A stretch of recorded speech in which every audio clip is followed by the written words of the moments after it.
Okay, so session 2 for season 2. We now have our double number thing. I wonder if that's going to be a thing I remember each season. But anyway, welcome back for another week, and we actually have the whole core of the group again. And I need to yell at more people. Yes. We'll yell at more people. Yep. We have a number of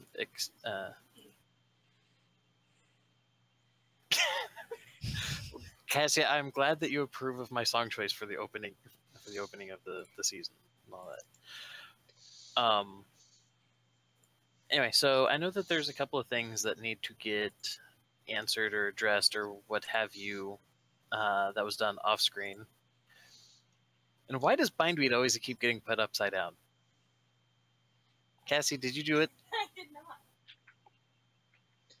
not. It's the same thing as Light last season. Every single time you look over, her icon's all crooked. So the edge of the token is stabbing some other player in the eye. Yep. Or getting ready to grab somebody else's I think it's because chest. bindweed can't be straight. You see, the reason why I set her up the way that I did is this way the side of her token where her hand is cut off is behind somebody else's token, so it looks less freaking awkward. But no, if we want to go all, That's Skywalker. your invisible hand. Oh. And Is your also, hand in your pocket, or are you pleasing yourself? Also, Digger has Maybe a cut-off both. hand. Yeah, but wasn't that one hidden too?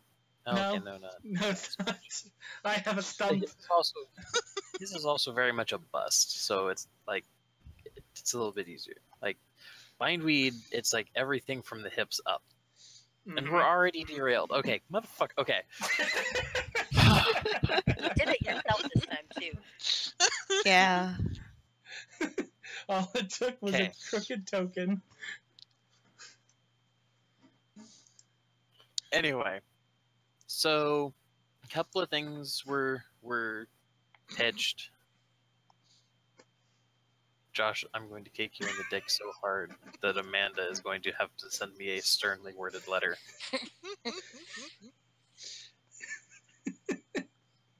Anyway, so let's see. A couple of things were that trying to figure out how to trail the meteor that was Titan after he stole the Z-shift drive from the derelict function Genesis.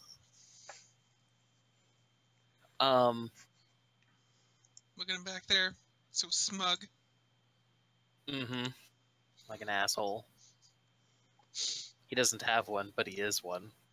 That's all it takes. But anyway, so there were some plans about how to try and follow this. One, Digger ended up doing, the Digger thing and tremor sensing some shit and he ended up finding a trail under the water. And I believe this was a thing that we covered before we cut off the recording last session, but still. Casey, you weren't here for this. So the short version is he jumped into the Genesis and just kind of Hulk smashed his way all the way to the back, ripped the Z-shift drive out of the back of the ship, and then jumped out and came crashing back into the Earth with the Z-shift drive and relic in tow. Annie had opinions about this. Lots of opinions. Very, very loud opinions about, God damn it, now I have to spend another game trying to find this fucking relic. Yeah. However, unlike them, we have resources because we're superheroes. Yeah. Benefits of Yeah. being the And good we're guys, I guess. We're a little bit limited to one planet rather than, all of the universe or galaxies or whatever. Yeah, but here's where the bullshit of superheroes comes into play, because there's a thing that you were able to whip up in like 14 or 15 hours that doesn't even exist in Derelict Funk, which is using only trace radiation readings, she was able to configure some sort of rad detector to say, "Oh hey, I'm able to track the fucking radiation of the Z-shift drive. Hi. Tachyons. Light could do it. I'm tracking tachyons." She'd do it with an avocado. Wait, nothing runs on tachyons. Toilet paper tube, 2 paper clips, Well, and they can do it in all the some superhero dilithium shows. Mm-hmm.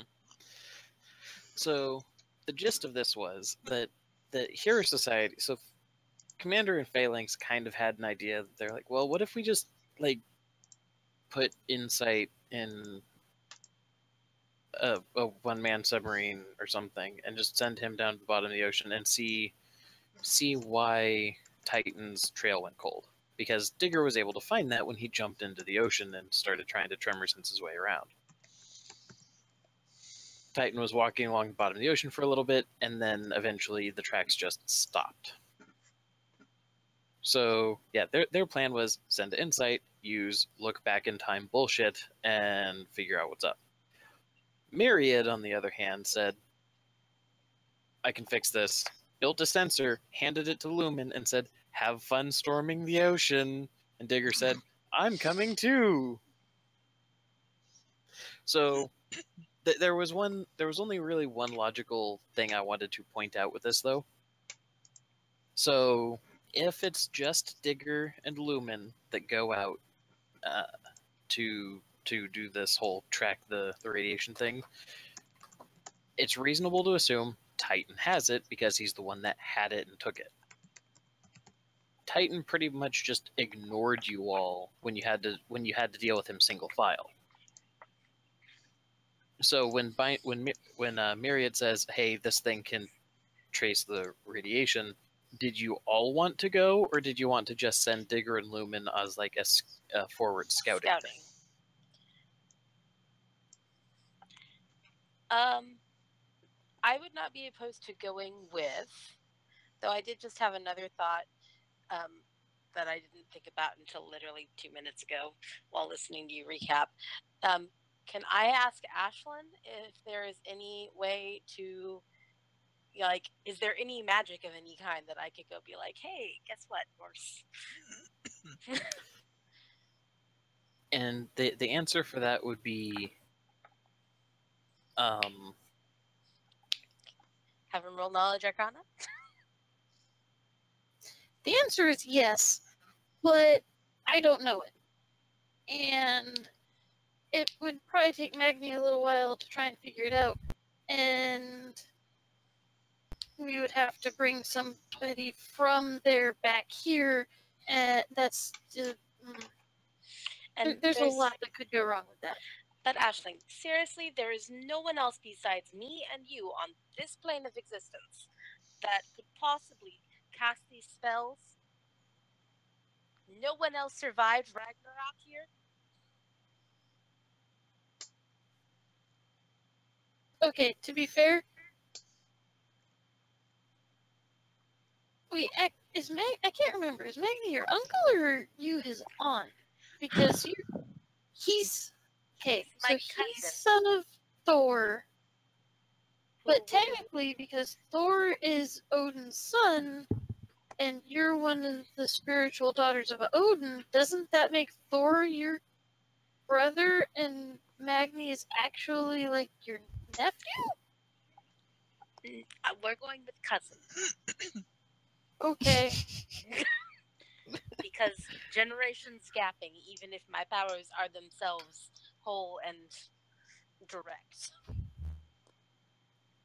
Anyway, point is, think about how surprised he was to find out that you were a thing. Even if there is somebody else from, our pantheon, I guess is the word. Silly Greeks.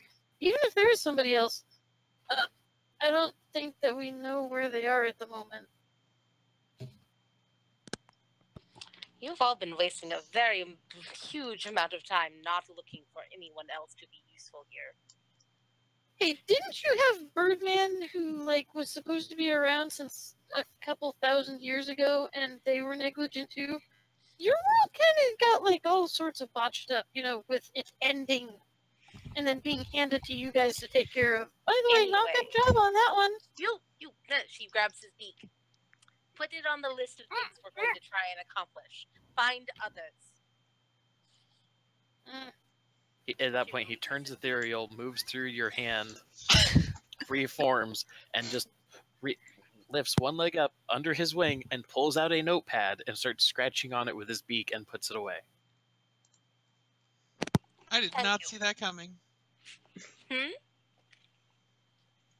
Nothing. She's very determined about this list. It's important. I mean, even if all it is I give it to Hero Society, I mean, better that there's some record of things. I mean, I'd really rather not have another situation like me happen. So, Frida, so here's the thing, though. Like, there are people that could cast those kinds of spells. I mean, Archmage is in the Hero Society. Then there was that Dark Father dude, and there's bunches and bunches of other wizards who are probably, pretty capable with the whole, finger waggling and all that jazz. But trying to find most of them and get a hold of them and actually getting them to do it for you just on principle of it's the right thing to do is going to be a pain in the ass because your species is terrible. Shut up.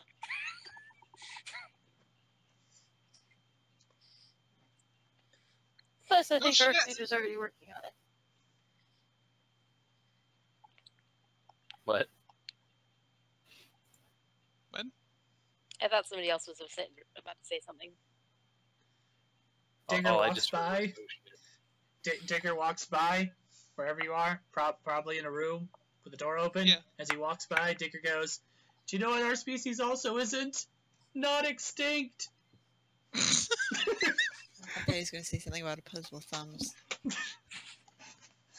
Ravens are not I thought he was going to say something about pizza pockets and how we made them. Yeah, he has this is taking place when Digger's doing his deep thing, so he has like a giant plate, like with a triple batch of pizza rolls on it. He's just walking by. And someone did say, "Oh shit!" Just Bindweed was just all of a sudden just like, "Oh shit!" Oh, Shit. like a shots fired thing. No, she just said, "Oh shit!" Oh, okay. The shade.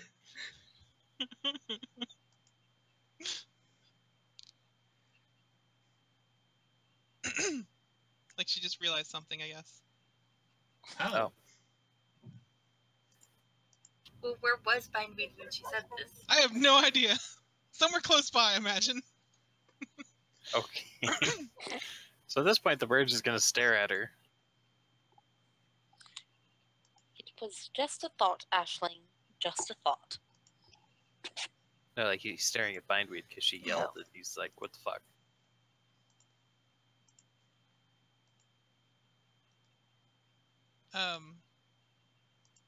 What? Why is everyone staring? Well, you said... Well, you did kind of just yell. I mean, you really shouldn't be surprised when stuff like this happens. Oh. Did I say that out loud? Did I Yes. say anything else out loud? No. Okay. I think I read about this. Isn't this called Tourette syndrome? Frida just throws up her hands like, I can't help him. Okay, like, I'm not sure, but I think maybe Lumen was flirting with me last year. That wasn't Lumen, that was just me.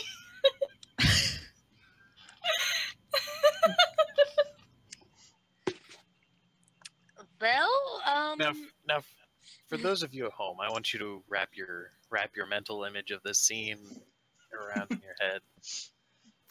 Of just imagine they're all in the rec room, functions as a well carpeted living room, not nice furniture, something probably muted on the TV as everybody's planning. Frida's yelling at her raven who's standing on the back of one of the chairs by the dining room table. Just out of nowhere, Bindweed is, dressed in her wonderful flower dress or whatever it is, just sitting on the couch, looks up from a magazine. Oh shit! Everybody's staring at her, and that statement comes out, and the staring becomes audible somehow. Like if it was on Audible Netflix, staring. there would now be a subtitle that just says "staring in disbelief." Continue.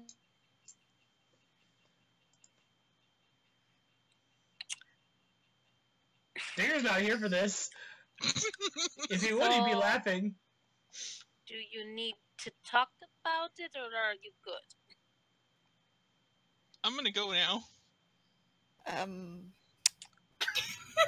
Okay then.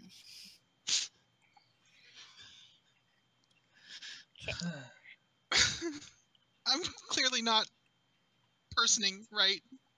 Gonna go now.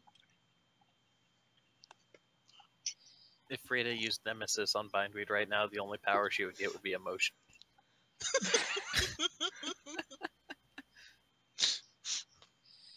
The only power you get is feels?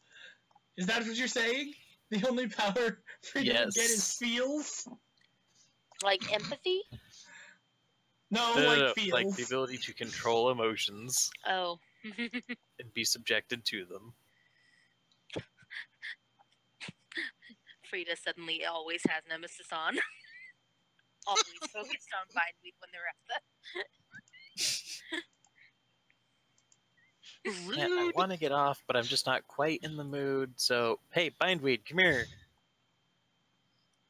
I think I've lost the plot. I think Never I've mind. lost the plot. Yeah. Anyway. So, oh wait. So, that happened. So, were we, do we need to go out into the middle of the ocean or something? Like, go throw the plant lady in some salt water or something? Well, and by the and she opens this up to anyone on communicators that, you know, if anyone wants to go, I mean, I'm more than willing, but do we have some way to breathe underwater for those of us who are not so well empowered? Scuba gear? Well, I mean, yes, kind of. Explain. Because kind of is not sounding very good at 15,000 feet. Okay, so if I bubbled you, you could easily survive, but that means that if something happened while we were down there, I wouldn't be able to do too much, and you wouldn't really be free to move. Myriad, I trust you have some other invention possible, yes?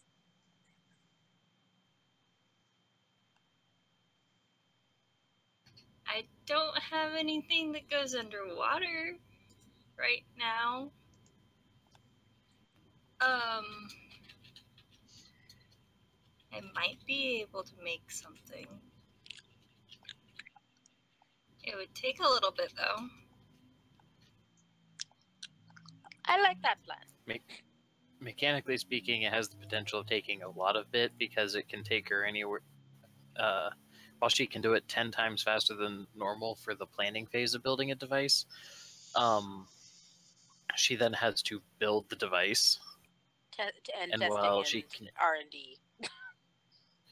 well, that's the thing. That's what the fruit. So she has a trait called Inventor, and what that means is she can make a one-use power functionally, like some sort of device that is a one-use set of powers. And in this case, it would just be like a submarine or whatever. In which case, or a rebreather. In which case, she would spend pretty much one extended action to design it, and another extended action to actually build it. But it's the building part that takes a little while. It's like 10 hours per point or something like that. No, 4 hours per point. Okay, I have an out of character question then. Just to confirm, we have the technology. We're saying we have a sub that can go, that deep because, like, actual modern day, we don't really have, like, super functional, super low depth submarine technology. Like, we did go to the Marianas Trench, but they stayed for like 10 minutes. The thing was groaning and creaking, and basically they were like, we went down, we did it, never again. Yeah, superheroes can get down to that stuff. Okay, just making sure. Because I would assume that with Frida's strength, even if she did have like a rebreather and all that would be negligible to her strength.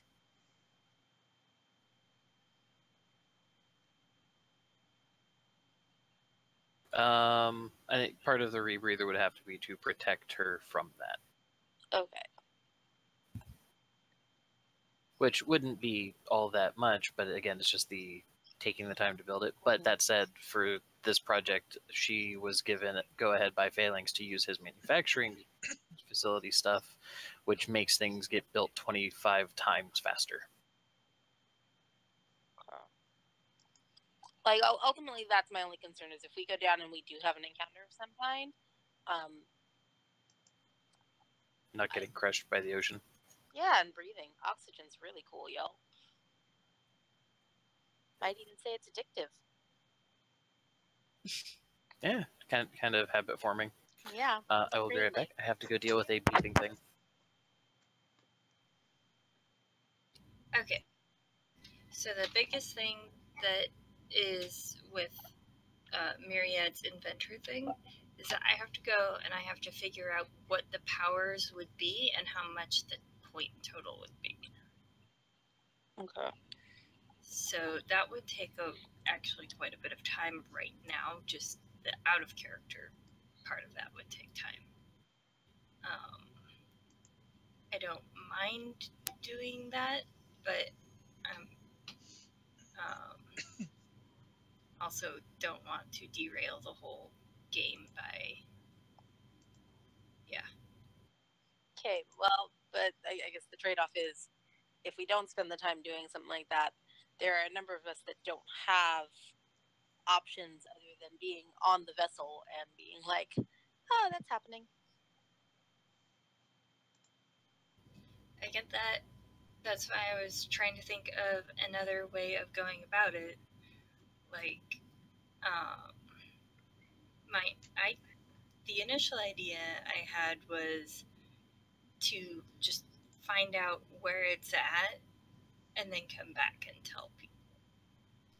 But I don't know if it would be better just to find a way to get everybody there.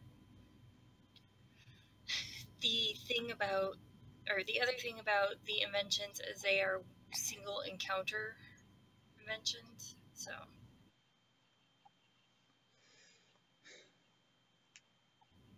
I don't know how Matt would want that to work if we went down there and then had a fight and then,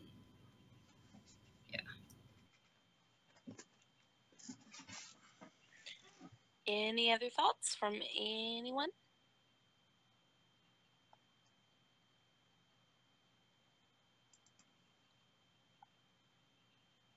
I can Like the try and water? come up with it then.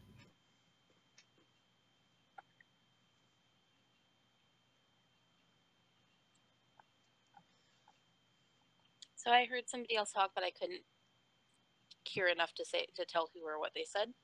Fuck the water? Yeah, that one. That one, I agree. Okay, so here's what we do. We just drain all of the oceans, and then he'll have nowhere to hide. Wait.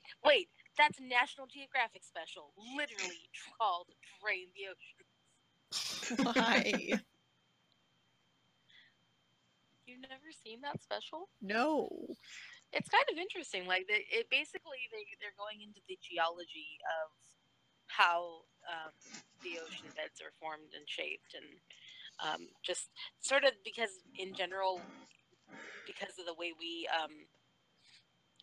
always show water levels in our actual maps. Like, people don't necessarily understand the geographies of oceans. Like, they actually have submarine mountain ranges and like all sorts of like things that people just don't think about. So they did an entire like series of specials on draining the water level and what that would look like. So what you're saying is, Digger needs to make a big hole to act as a drain for the ocean.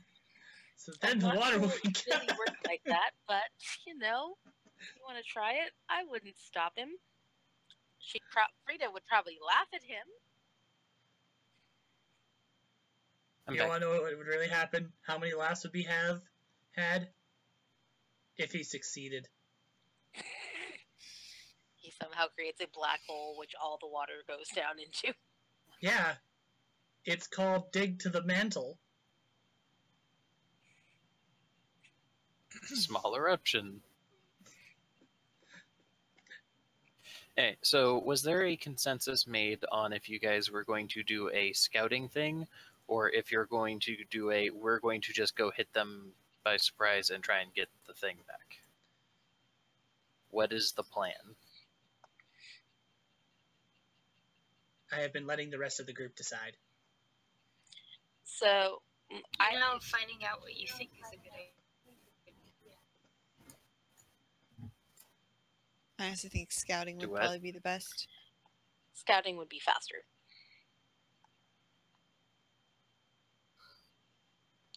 Okay, so scouting. I did find the power, so out of character, I know what I would have to roll.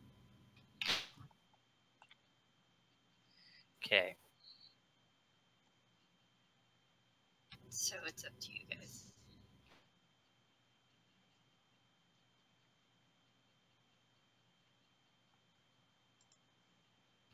I'd also have to make 3 of them. 4 if Digger wanted one.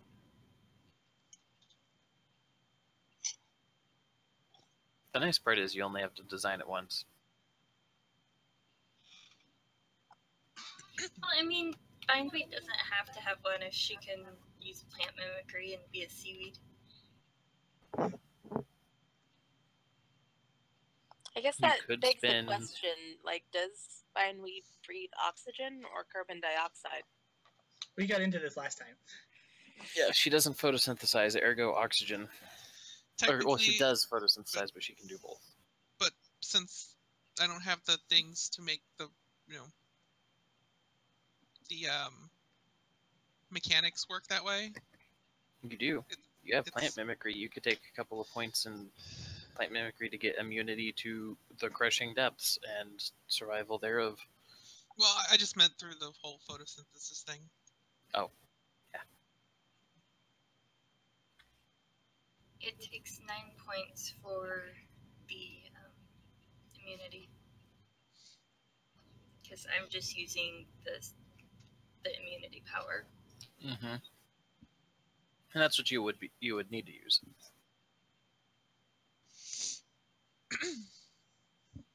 So, okay. So, short version is Myriad's going to design and then build some breathers, and then you guys are going on a scouting mission. Mm-hmm. Okay. Guess that is the thing. And also, I guess I don't need the breather, so... I don't know. I got lost in there somewhere.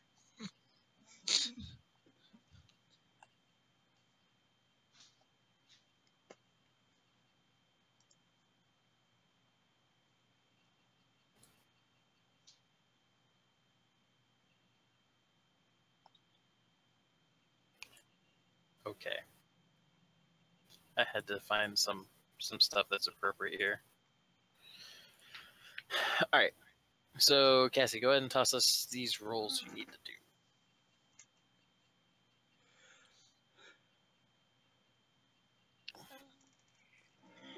I have a voicemail on my phone from a number I don't recognize. I'm going to be back in a minute. I need to find out what that is. Casey did it. No, I didn't. Matt's just being a lion hussy. I am a hussy. What are you trying to find, Cassie? What are you trying to find?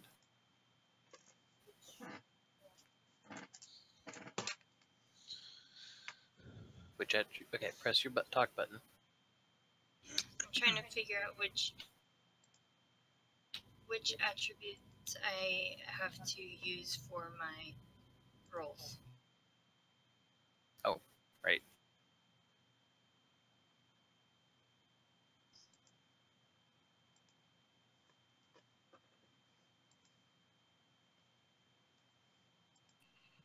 Welcome back. Yes.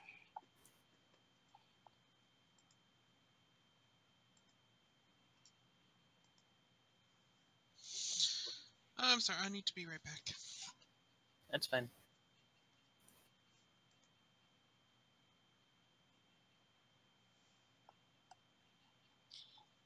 Anyway, I'm all set now. Sorry about that.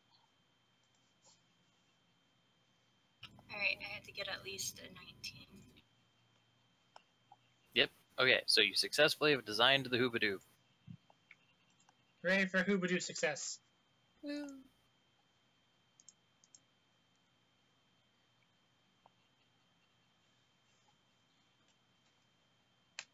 So you're making a craft check. Yep, crafted. Or technology. You aren't pushing your button. No, because I get that. Then take it off of push to talk.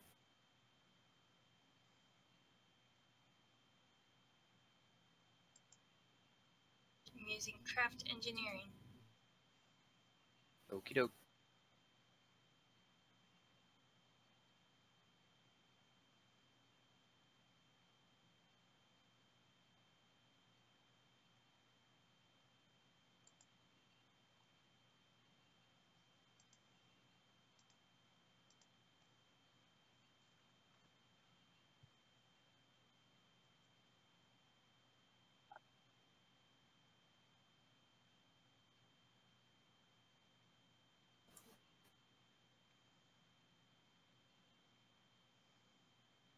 Okay, so holy crap. Hmm.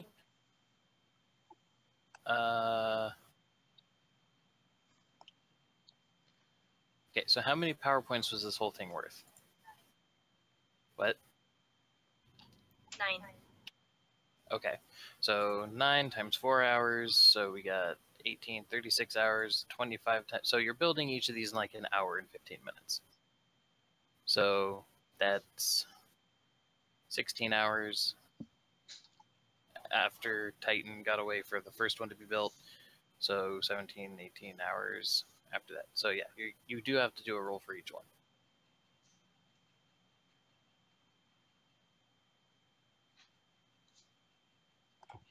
Yes. What she said is she's making 3.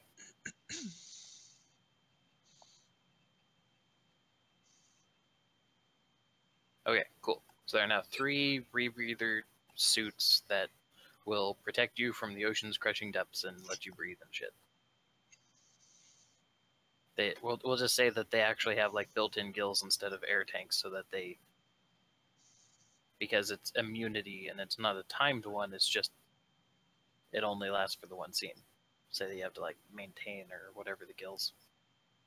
But hey, you should make a note that you guys now have 3 deep dive suits or some shit. We don't, because they only last for one scene. But you can rebuild them. Yeah, that's what I mean. You have the design for deep dive suits now, Oh, in addition to a tachyon detector. Yeah, because that's the thing about Inventor. Like, you could just sit there and be like Myriad is an example, because she does any intelligence-based skill check, she can do 10 times faster, right? So, yeah, if Cassie's like, I want to make a design for this thing. Like, okay, go through the roll, and you're going to spend the time, and bam, there's the design. You've already checked it, and it's going to work. You just have to actually build it.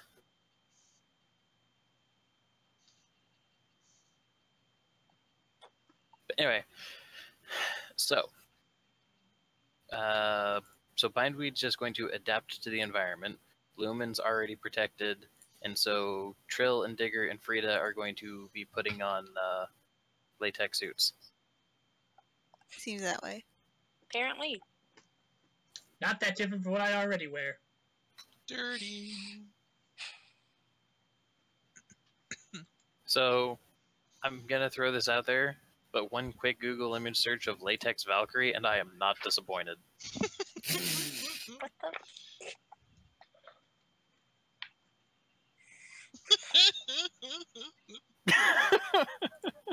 Is this getting posted? Well, one of the things that came up was pretty much it's just the picture we used for your character's bust, your bust portrait there. Mm.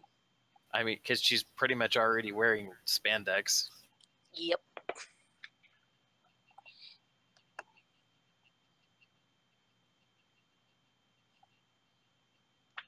Anyway.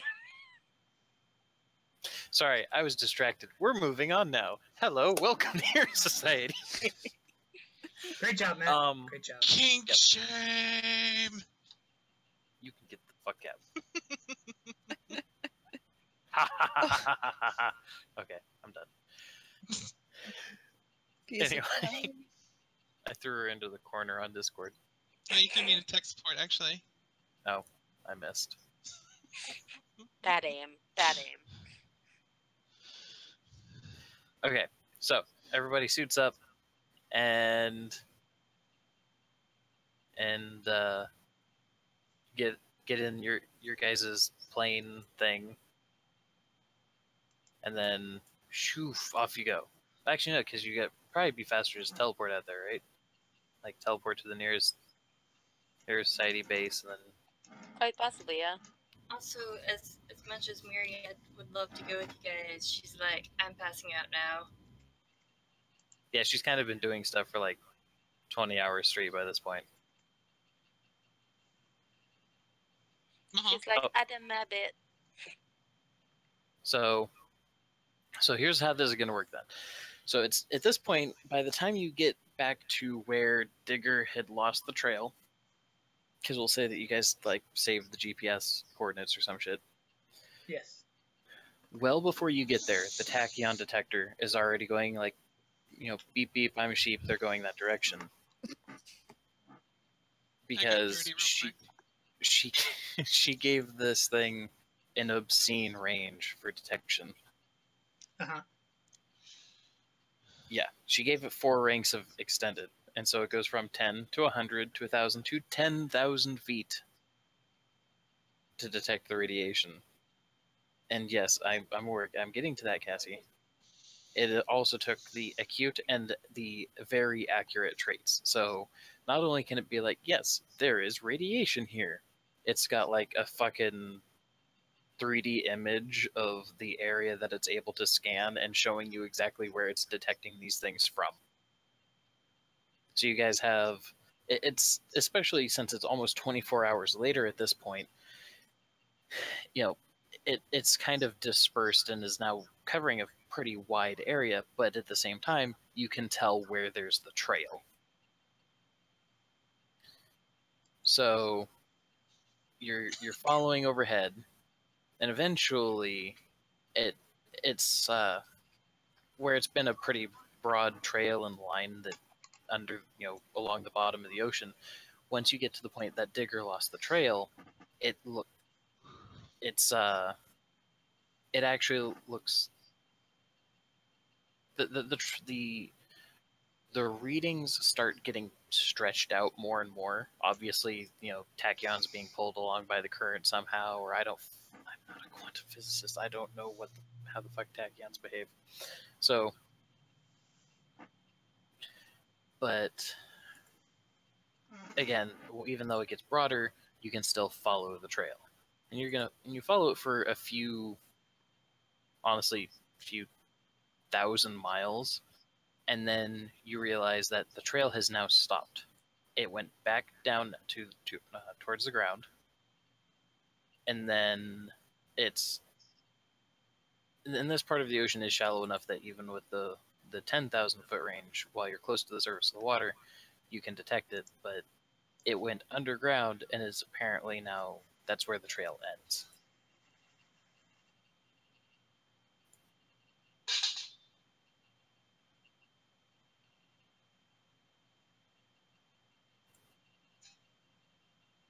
So what's the plan?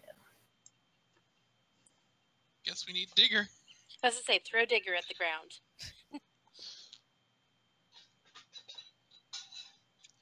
Hey guys, where are you carrying me? Ah! And I think the rest of us should go up.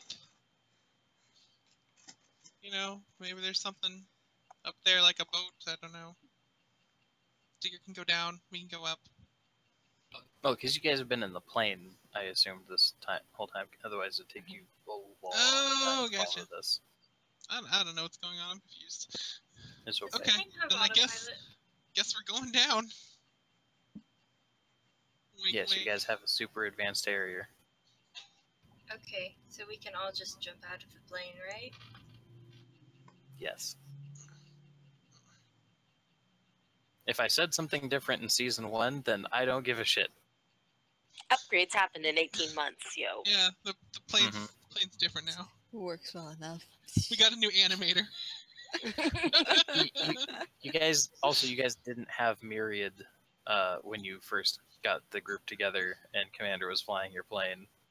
Myriad's like, I'm just gonna program it a basic AI. Just tell it what the fuck you want it to do. Or name it Jack.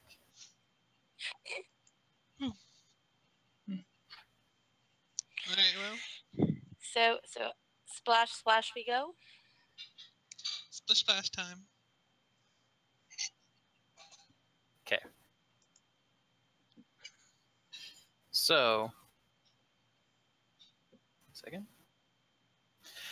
So you guys jump out of the plane, and as you're swimming down, Digger is obviously way faster than everybody because you guys all end up getting like half speed. We're so getting sued by Disney.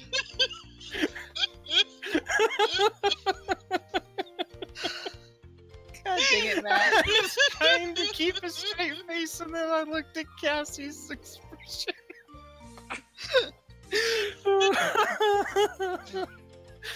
The judging is real.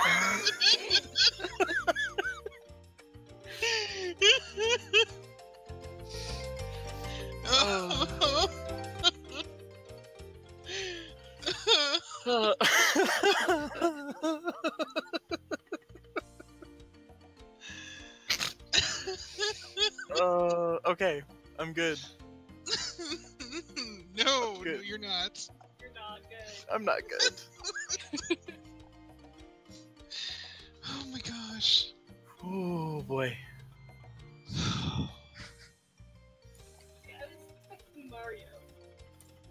Really? Really? Like, You're not pushing the button. the underwater level. That would have been good Yeah. too, actually. Like, Or Donkey Kong.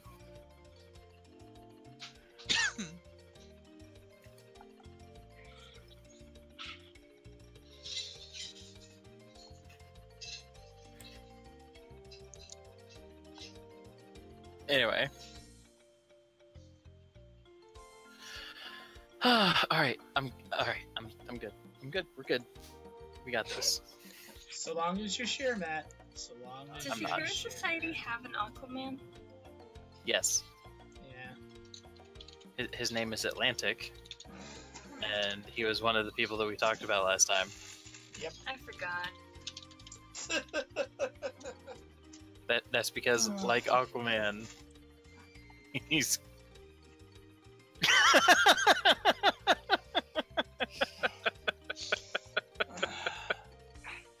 I was gonna say, kind of like Aquaman, he's kind of superficial and has to make up for it by having a good character, of which I do not believe I've given yet a good enough character to him, which is why he has no screen time. Despite the fact that he would be the perfect insert right now. I gave you guys the option of trying to go and poke him, but he's busy right now. Light has dropped in the ocean and is causing problems. That would be amazing if Light came out to meet us, to greet us or whatever. Nah. hey nah. guys, I killed this with my mouth. It's a giant robot. How's it going? I'm a book hero. Now on Two Worlds. I'm a super folk hero. Oh my god. How'd you do it? Oh, I just bit him. With my face. He just thought I was a shark. He didn't really do anything, and then done. Anyway,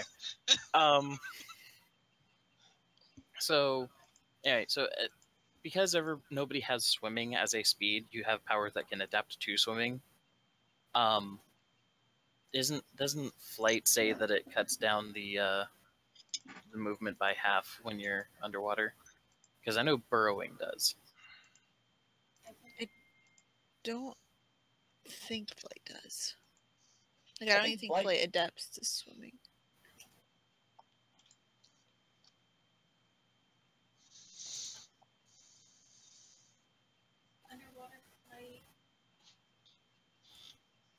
Underwater flight works normally in vacuum and gaseous medium. Moving through liquids such as underwater, it's slowed to the equivalent that of a rank of swimming. Okay.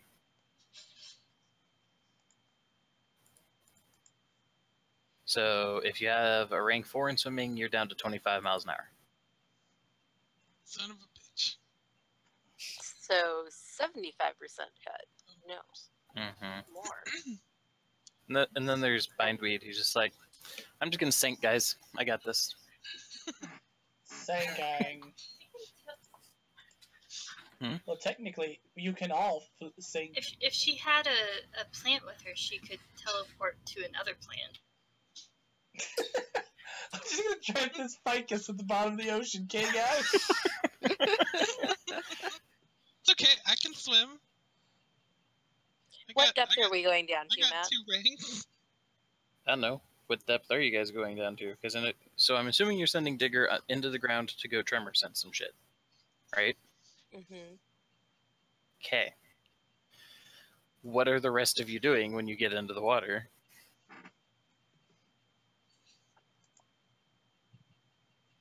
So, guys, here's part of the reason I ask. If I just did a little bit of numbers, so because Trill and I can go, you said 25 miles per hour in water. If you're a rank 4, yes. Yes. So if you divide 10,000 by 25, it would take us 400 hours, or 16.66 days, to drop to the bottom of 10. Well, drop to a depth of 10,000 feet. So, other options. It would. What? You would be using your flying power. Unless you're talking about being inside the bubble with them. Also, press your button if you're going to talk. I was asking if I bubble all of us and we go down, are we still in the air and able to use the flying power? No, but you might be able to use your move object. Ooh.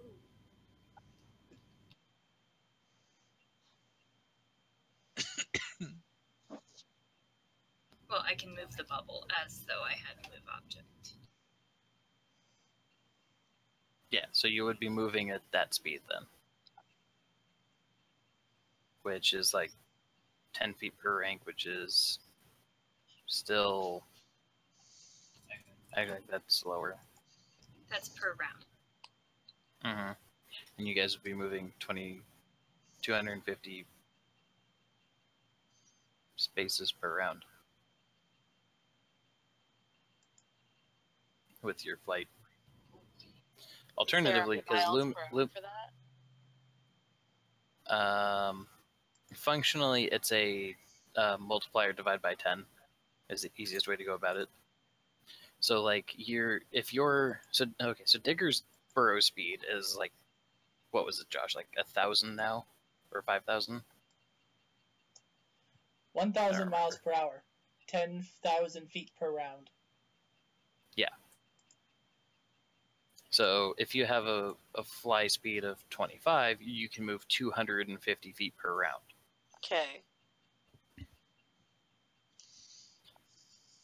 So, that said, Cat, if you guys just grabbed Digger, just grabbed his ankles, he can get you down there.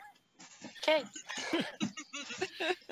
I think that's going to be it, because otherwise we're going to spend an inordinate amount of time going And you know down. what?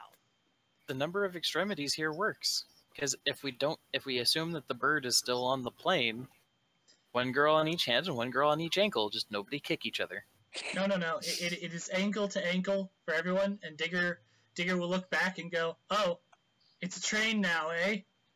Choo choo."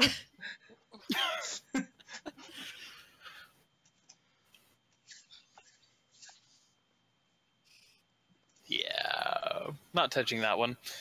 Anyway, so my question is, what is your guys' plan as you start getting into the dark depths of the ocean? I light up. The less dark depths of the ocean. What's the scanner say? I'm gonna bring us some sanity here. Well, since it is only built to detect tachyons, Mm-hmm. there are tachyons down there. Are the concentrations stronger or weaker than before? Yes, there is a dense cloud of tachyons there, as the tachyons have been saturating what is around it, or what is around their source. Okay. I think I'm just gonna like anchor myself to somebody and let them carry me around. I'll keep an eye out. So Digger, you've anchored yourself to Digger. You know you can plant mimicry to get burrowing, right? I do. Hang on. We're gonna actually arrange this whole thing properly. So But- Digger's first. It's after Digger. But Flashlight. as far as I know, we don't need to go underground yet. So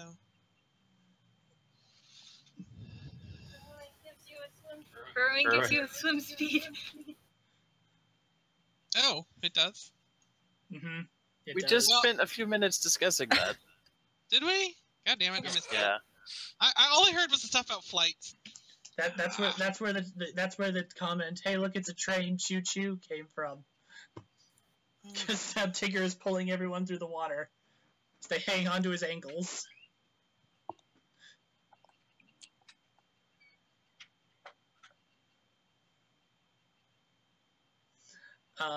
Anyway, so yeah, the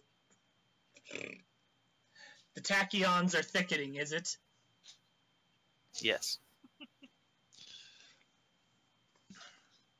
All right then. Lumen, Yeah. can you make us like a spotlight? We need to be able to see where we're going. Oh, okay. I actually. You have to talk into your microphone, not look at me. Well, can I do that?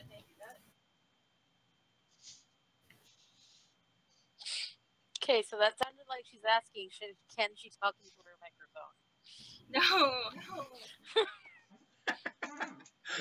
Can I talk into my microphone? I don't know. Can you? Hate to be pedantic about that. I would say, technically, no. Fuck you. But you have create object, and all of your powers are light. So yeah, you could use create object and use your move object to move it around, and yeah, do your move. You would be creating a bunch of will-o-wisps. Okay.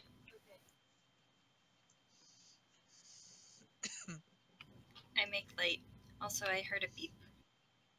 I'm aware, but I'm kind of running a game. All right, so now that we have light, Matt, what do we see down here?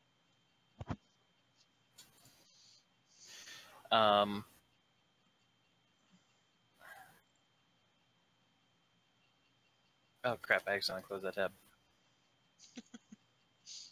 Oh, that's a shame. Guess we see nothing. We have come to the edge Yep. of the universe.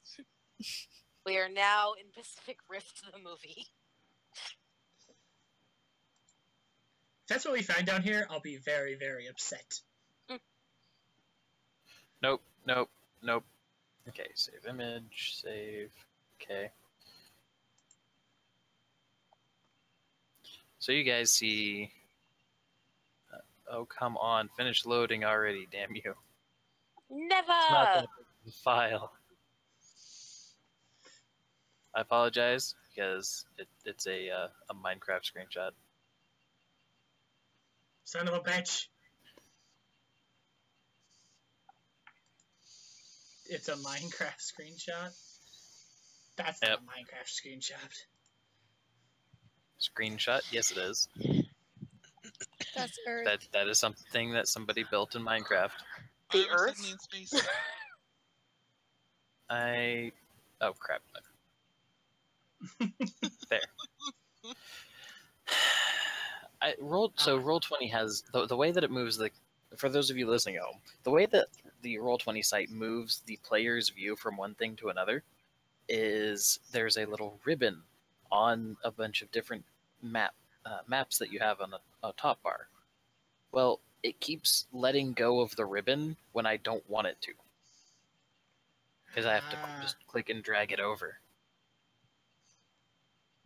Hey, so yes, this is what you guys see in the dark depths of the ocean. Oh. Well, now. Underwater base. Now it gets one better than that though, because you guys in the dark depths of the ocean did something that makes it kind of easy to know that somebody's there and where you are. You created a bunch of lights. Damn it. I'm sorry, my tremor sense doesn't work unless I'm contacting the surface with which I am there. And There's the water more than one light running around the ocean? You're all screwed. But yes, yeah. Okay then. Yeah. So you don't really see much going on with it. Like there's not like some obvious like there's a factory over here and it seems fairly sedentary of a thing. And in fact, there's barely any lights in there at all. okay. But the detector is reading that the thing that you are looking for is over here. Okay. Okay. I will draw hand and X on it. Well, as soon as we see it, Frida, I'm going to assume we have communications in these. Yes. Okay. Frida says, turn off the light. Loot here. And then Digger, get us someplace not where we are right now. Digger takes double moves, and is there any form of like a what's around us right now, Matt? Is there any Water. slope, floor? There's just water. Okay. Well, yeah, you guys are still on your way down. Yeah, there's no topography nearby or anything like that. Not really. It's the middle of the Atlantic. There might be something slightly almost resembling a hill that goes like 6 or 7 feet up, higher than the rest of the ocean floor.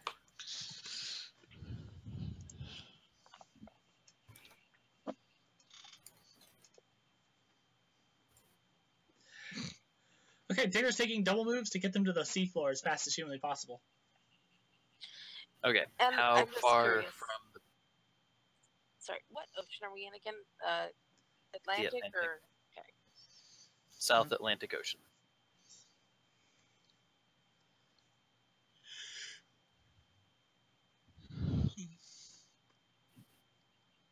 And you were asking a question, Matt, so how close to the base? Yes. Actually, Digger bleep bloops the communicator. Do we want to go in the subtle way, or do we want to go in the obvious way? How about first we get where you can maybe tremor sense, and then determine what is the best way? Blub. Blub. if I were a deep one. Blub, blub, blub, blub, blub, blub, blub, blub, blub, blub, blub. I'm surprised I didn't hear Cassie laughing from the kitchen. I have to touch a solid plane for that. Water is not a solid surface. Then down? I will throw out, Josh, that I will say that your tremor sense operates at a quarter of its normal distance. Oh, that's good. So, I have 10,000 feet. 2,500 feet? So, yes. Okay. So, actually, yeah, at this point, yes, you can pretty much tremor sense a lot of the place. So what is it that you want to know? Because if you can see it, you're probably within 2,000 feet. All right. What's moving in there? Is there things moving? Does we have robots? Well, you know where Titan's walking. That's for damn sure. Oh, please, I could have sensed him from miles away. He big. It's kind of a heavy motherfucker. Damn it, I'm trying to find a picture that I'm going to need because it's important. God damn piece of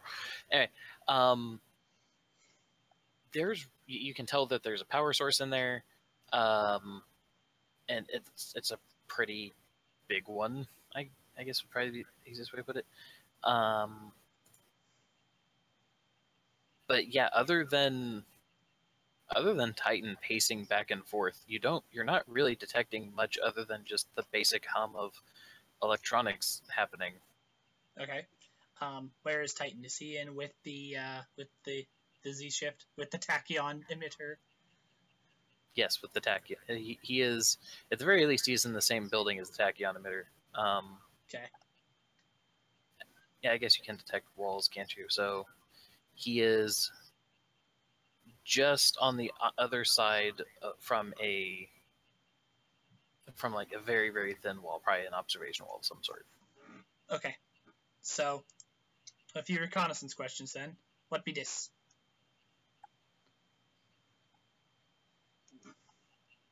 Fuck if I know. What be this? This one is... you can... For the size of it, there's surprisingly little that you can actually detect in it. As far as you can tell, it is a wide, flat room with a dome over it. Are there plants in there? Because that looks like the sort of place you'd put an air dome that produces oxygen for the rest of the base. I'm going to assume this is a shuttle bay or sub bay. We'll go with that. I can logic this. This is probably a living quarters of some variety. That's actually where the power is.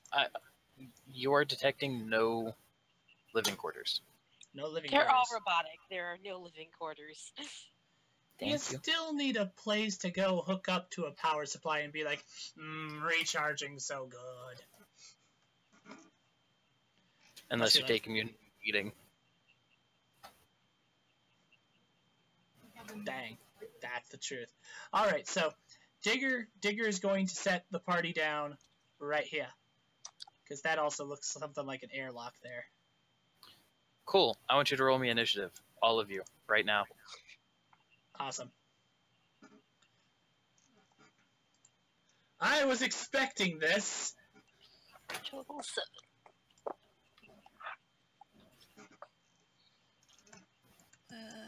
Eight. Nick, Cassie, was the 10 your initiative? I'm so sorry. Also, why does your screen have a loading thing in the middle of it? Because I pressed D earlier while I did Yeah! Oh no, Wins Annie has to initiative. go first. Okay, fight's over. GG. Everybody go home. We're done. That's it, folks. Wrap it up. dirty. Okay.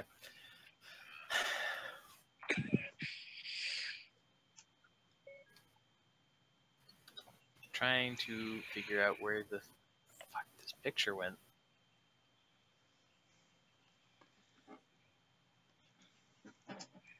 RoboShark? Okay. Do what? I said RoboShark? No. RoboSquid? Nope, nope, nope. God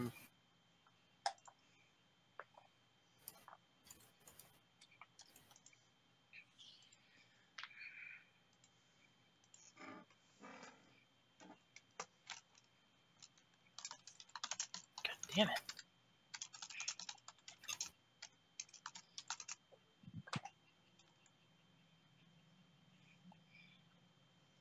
Digger felt up the ocean floor, and now we have initiative. Yep. Atlantic did not take kindly to your flirtations.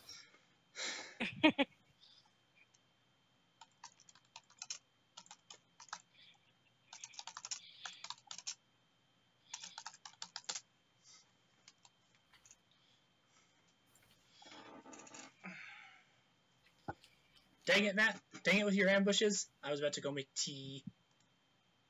I know, right? So I am having the hardest time trying to find the actual picture that I was looking for. And I apologize for that. So But you're not I'm going to have to... Nope. So we're just going to have to make do. Because for those of you who remember how season 1 ended,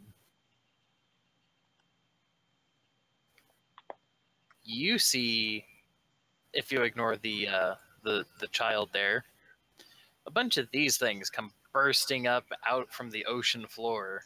About 12 of them, as the digger bots return.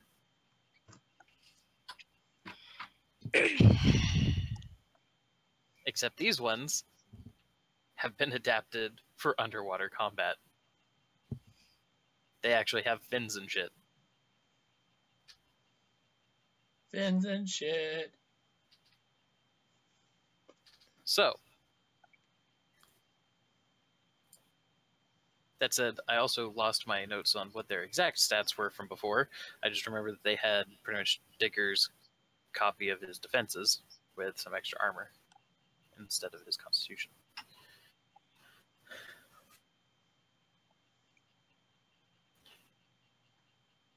Let's see.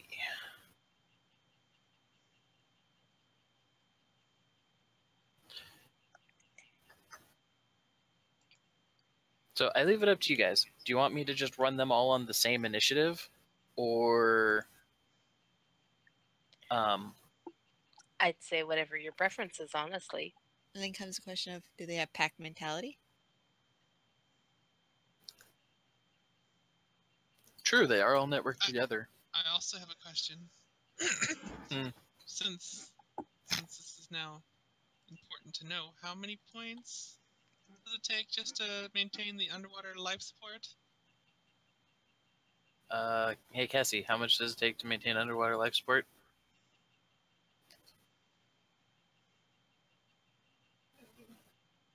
9 Just points of immunity.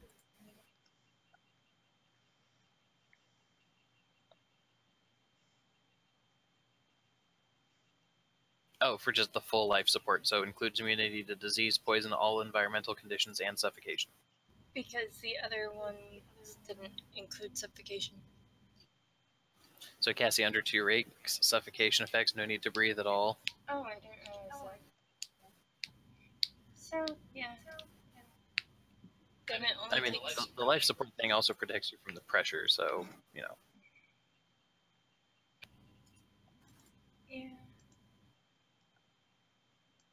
I used the immunity 9 one for everyone else. Mm-hmm. So yeah, you can use the 2 rank version if you want, Emily. and then 1 rank for high pressure, so you only need to spend 3 points on it. Okay.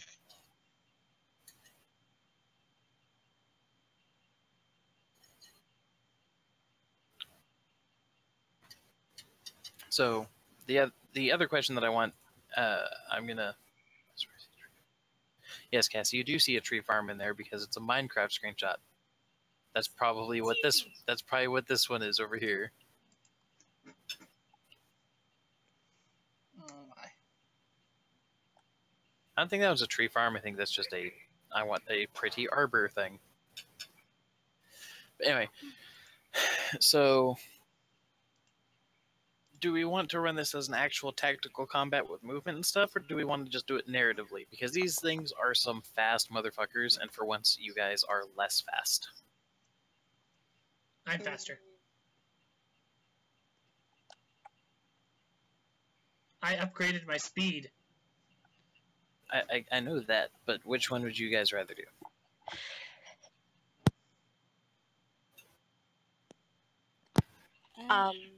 I say narratively.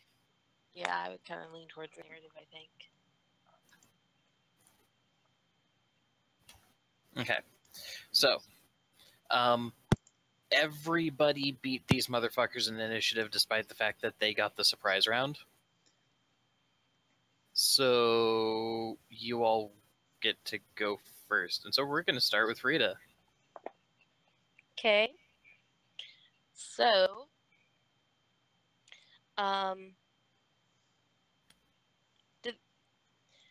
pretty much like her answer is going to be, I'm going to come up and bitch slap it because it's a digger bot.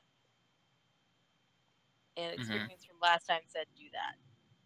I cannot remember though, is it when I roll to attack, it's my D20 plus my base attack or my melee attack? Well, it's all the same, but just for knowledge sake.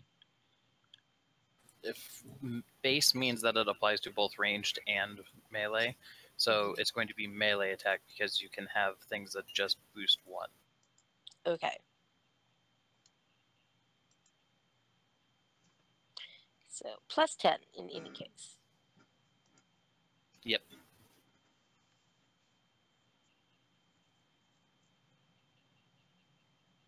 You sad panda. Sad panda? It was only a 6 that I rolled, so I only got a 16. So yes, sad Yes. panda. Trail got 21. Okay.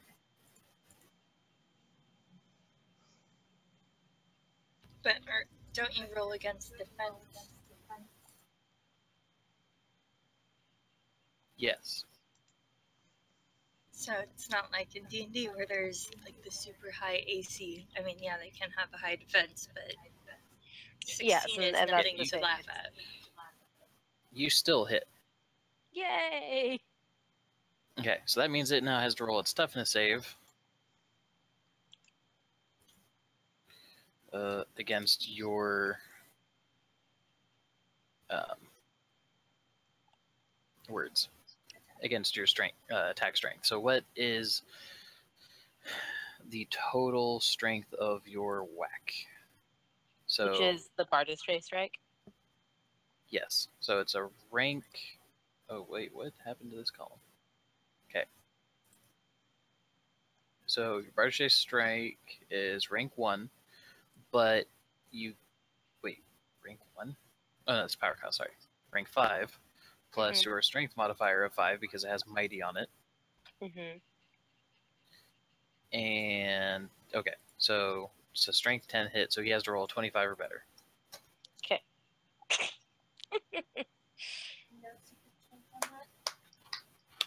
That she has a plus 5 modifier because of her super strength. All right, cool beans. So that's Frida's turn. So Bindweed, what are you gonna do?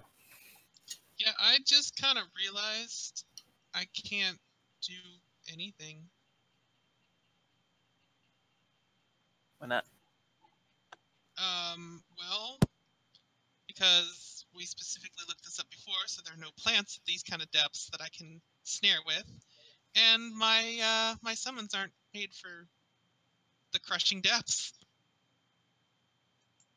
I can go up and try and punch it, I guess. Well, but that's the thing. Your summons, you're able to modify them on the fly. They don't. It's not. You have to use the pre-built template. So you would be able to say, I'm going to have one that now modifies 3 of its points to be able to survive down here. Can you also use plant mimicry to, like, either give yourself reach or extra strength to an attack or anything like that? Mm-hmm.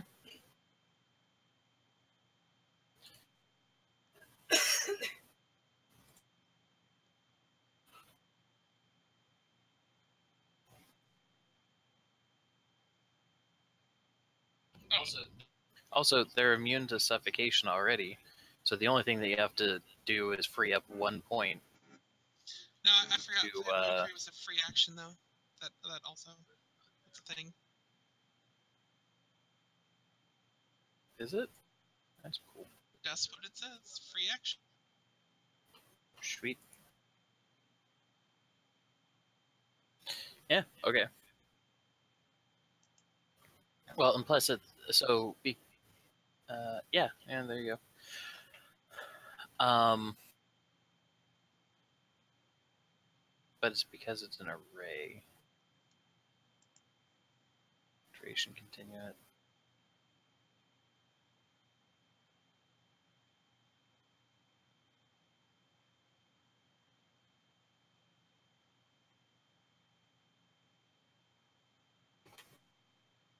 What are you looking for?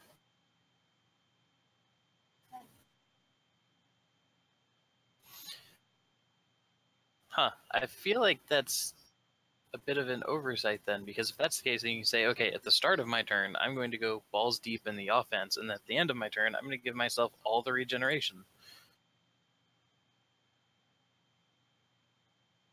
Yeah, unless they word it so you only get 1 free action. Around, though. Yeah. Yeah. Either way, so if you're wanting to do a summon, you can free up 1 point and give them immunity to the pressure. Or if you're wanting to change your stuff around from instead of what you had posted in Discord to something else, we can do that.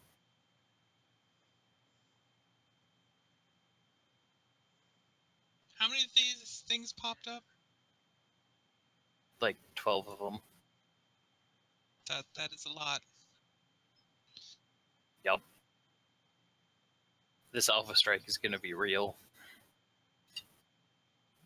Alright, I think what I'm going to do then is we're going to have to try and modify a plant summon Doodad.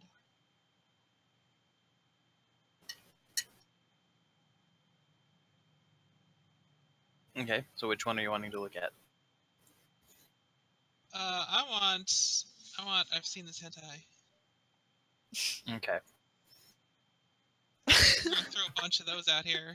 Just like every turn, I'm gonna be throwing them out there until I got the maximum. And they're gonna grab everything. So an easy way to do it would be to lower its toughness by 1 and give it the pressure immunity. Since it's a minion anyway, I mean, rolling a +14 versus a +15. Right, that'll do. Okay, so immunity to pressure.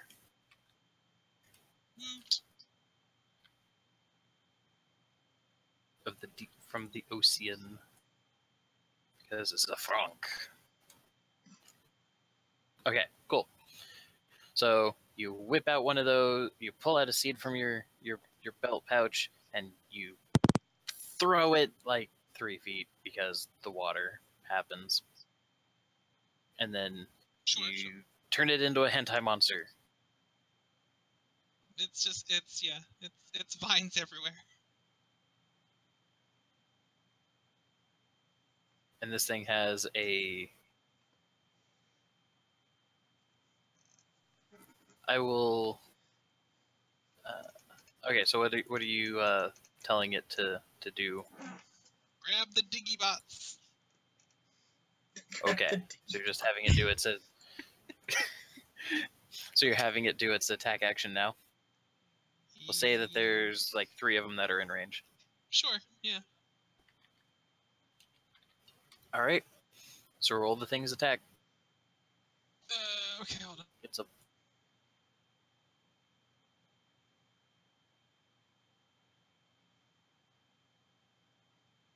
Because for those of you at home, the hentai monster that she just summoned is a plant that she took 12 ranks of additional limbs. So it has, mechanically speaking, 5,000 extra arms that are actually vines. This gives it the ability, like how Digger can grapple people with one hand, the power comes with that, and it has 5,000 hands. It also has a snare effect, where it can do a trait. It took a modifying trait called Engulf.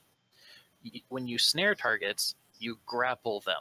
This includes creatures that swallow opponents whole, or heroes able to engulf targets in an animated cloak.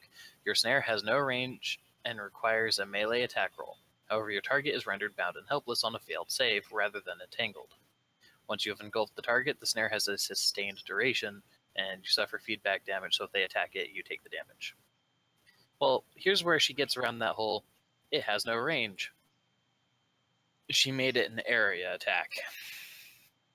So pretty much, it turns into this writhing ball of vines, and then she says, grab the digger butts, and then it just snaps all of its vines out and is going to grab what she told it to. And then it has the ability, because of tether, to pull them all into its center. Yeah, I forget how to calculate all these thingies.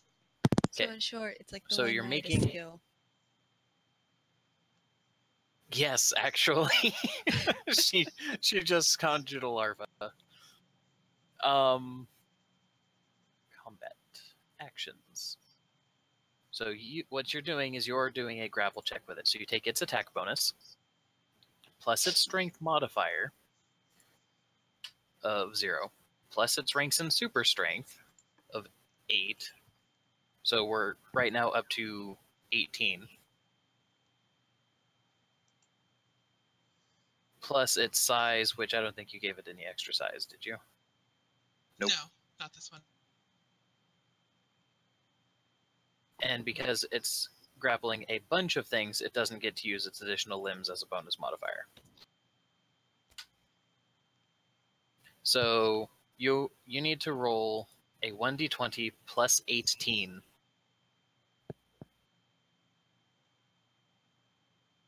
against 3 targets. So 2 Those are more all times. separate rolls then? Yes.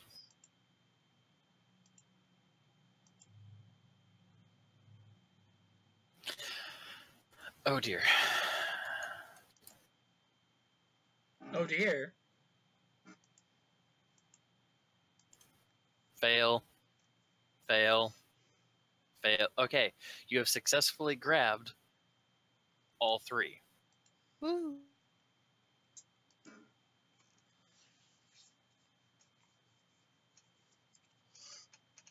If you successfully bind your target, the snare constricts and tightens, inflicting non-lethal damage to the target equal to half the snare's rank on each of your rounds. Okay, so what's the snare rank on that? 6. Okay, so I need to roll to beat a 13.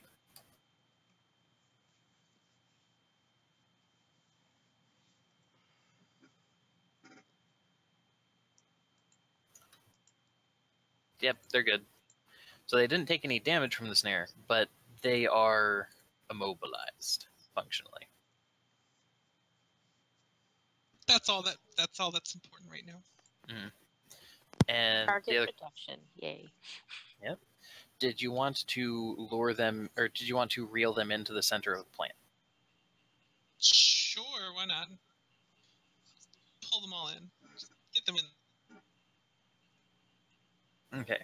Honestly, they do not have the level of super strength needed to to avoid that, so I'm just not going to bother rolling. It would pretty much be okay, I need to roll a nat 20. Nope, nope, nope. Nope. Alright. So, that's Bindweed's turn. Trill, you're up. There are 9 more targets that are still active in the water. Crap. Alright, so we're gonna target one of the bound by stunning it. Oh. Sorry, you're going to do what to one of the tied up ones? No. One of the ones that aren't tied up. We're gonna try stunning it. I had to turn up my mic sensitivity active. You're cutting out really bad. Son of a bitch. One moment. Fine, we're going back to push talk because my mic's being a little bitch. Sorry. Alright, I was trying to say pretty much we're going to target one of the non-bound ones and try stunning it. Okay.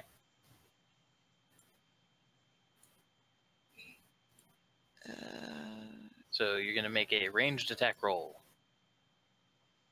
Yes. Where is my range?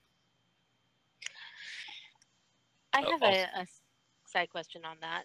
Since she's underwater and her sounds are, her powers are vibrational through a medium, is there any effect on her effectiveness with it being underwater? Yes, which is what I was going to get at after she made her roll. Oh.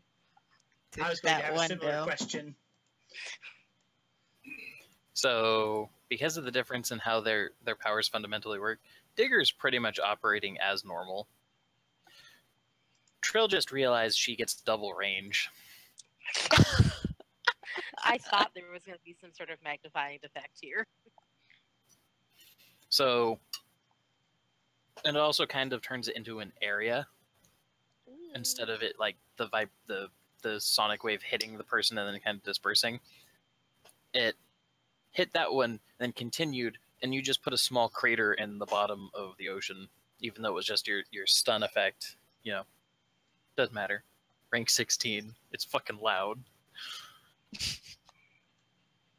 But yeah, you missed. Yeah, not with that rank, that freaking 1. You can spend a hero point if you want to re-roll. I gotta do that Or you could save them for a better time.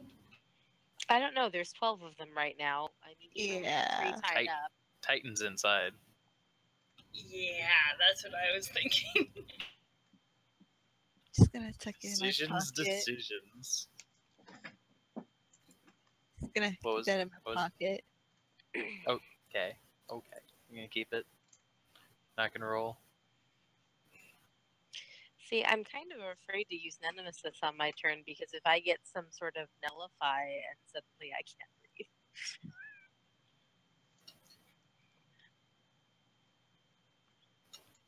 Or here, have another electric burst. My respirator stops working.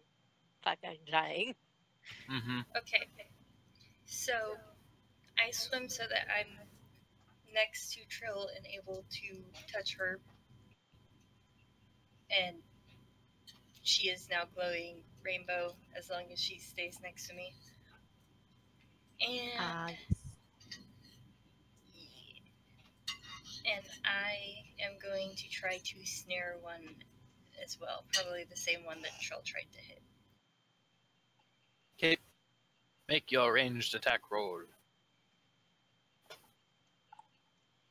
Concentration. Yes. Oh, wait. Sticky note. Looks like sticky.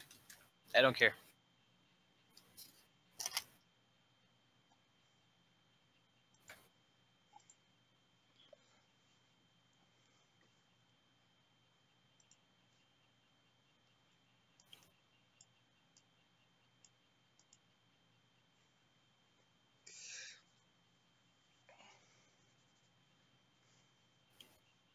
Hey, Josh. What's up, Matt? I think we need to do a thing. Be like, Tim, we need you to do something for us. I need you to write macros for a bunch of characters so we can just have like melee attack, range attack, and just have it be a button so we don't have to type it out every time. Yeah. Well, How Cassie can we just pay him for this? Cassie just volunteered to do it. I wasn't volunteering for anybody but myself. Yeah, you didn't volunteer anybody else. I'm That not would be writing anyone voluntold else's data. macros. That's not volunteering. Not really. Yeah, I don't know. I mean, as far as the whole like, how do we pay Tim for such a wonderful service? That's, I don't know. Somebody write him some porn or something.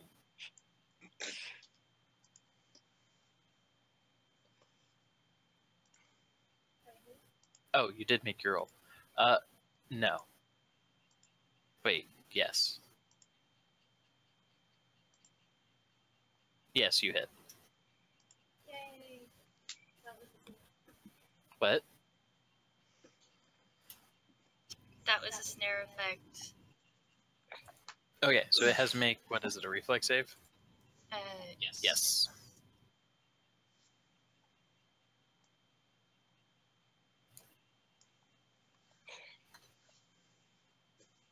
It did not make it.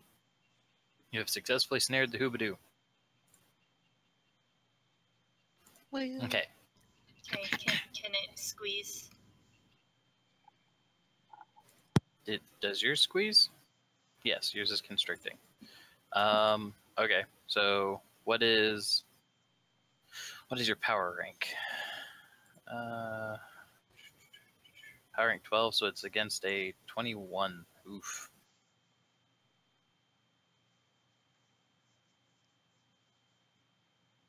Did I roll on that? Plus 15.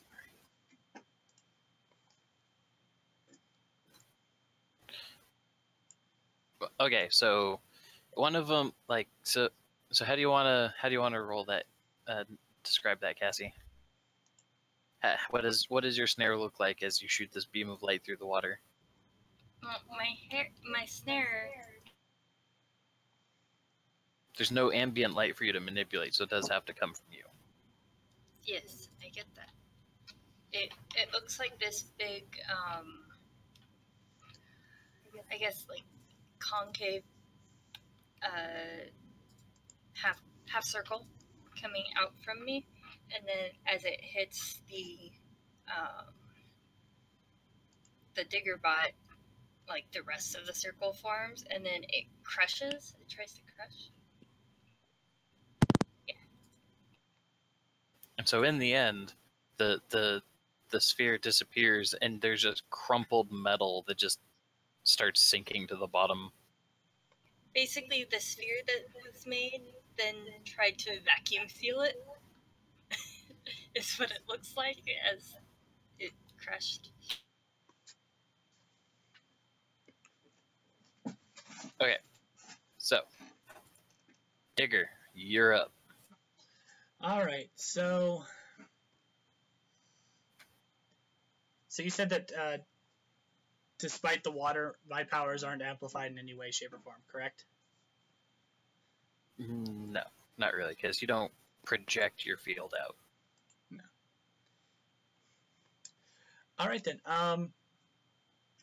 How many unoccupied digger bots are there still remaining? 8. 8. One is now a basketball, and 3 of them are a little bit tied up. Okay. I'm going to put, at the beginning of my turn, I'm going to distribute into my variable array 7 points into my sand trap ability. Mm-hmm. And Digger is going to jump in the ground as close to some of them as he can and make a very large sand whirlpool. You have too many. You have two too many points. 2 too many points? I thought if it, so long as it ended up 14 on that end, it was fine. Must be 12.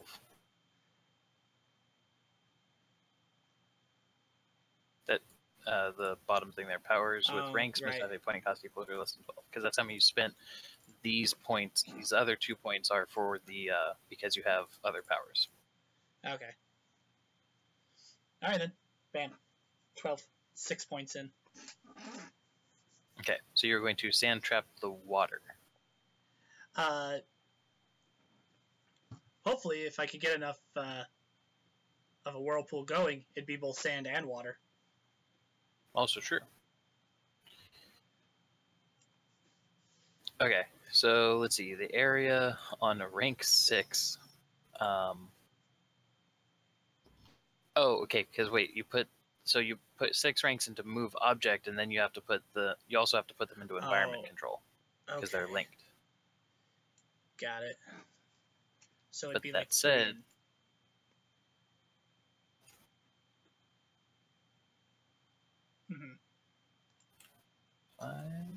not quite.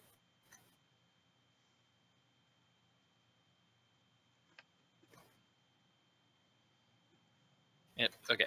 So it has to be 4 ranks in the move object and 2 ranks in the environment control. Okay. But then your move object area is bigger than you're actually creating the hamper movement effect. That's weird. We can make it. It is weird, but we can make it work narratively speaking. Yeah, we'll tweak it later.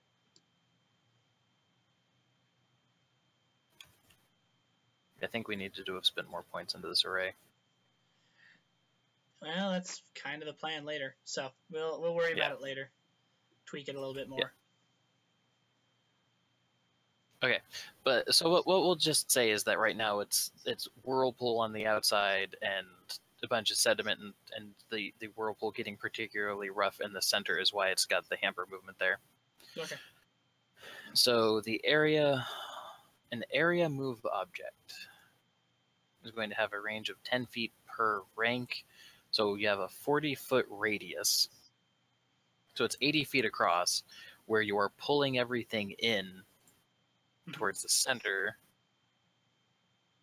Are you going to do this as a full action, or just the standard? Because if you do it as a full action, you get additional +5 points to the strength on your move object.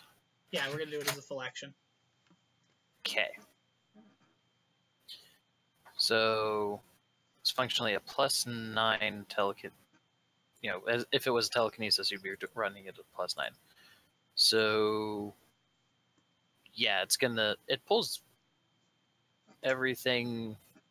We'll say that there's 3 of them that get sucked into the hamper movement effect, and a whole bunch of them just got pulled a lot closer towards it, but not quite all the way there. But it is a very large whirlpool. Indeed. That is it. Well, yeah. Okay, cool beans. So that's your turn. Every so often, as Digger passes by the group, you just hear, "Wee, wee, wee." Doppler. And now it is their turn. All of these things had burst out of the ground and then immediately gotten their shit rocked. But now it is their go. There are, even with the limit to their movement, because your environment control is only cuts them while they're moving through it. It costs double movement. Right. They're still fast as hell. They're still fast as hell. Yeah.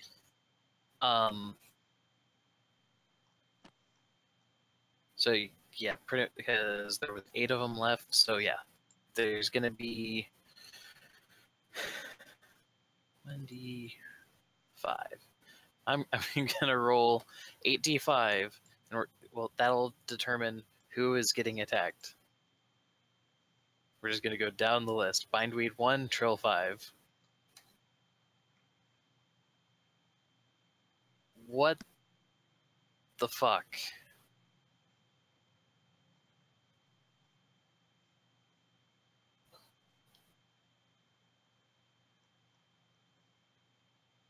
I'm not apologizing. You should apologize.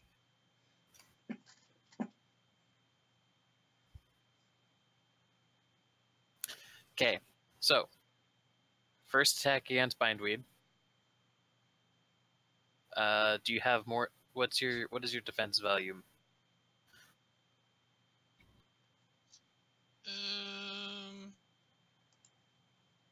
7?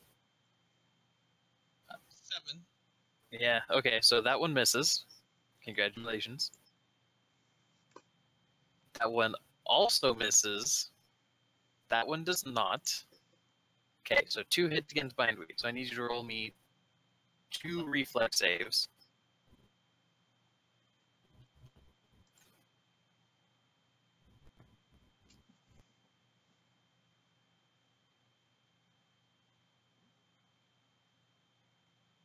Well, you nat 20'd that one, and you did not make the second one. So the first one, like, it slams into you, but you manage to, like, roll out of the way before it can clamp those jaws around your midsection. And then that's when the second one just slams full force right into your gut and clamps around you, and then immediately nosedives towards the bottom of the ocean. And I want you to roll me another toughness save as it slams you into the rock.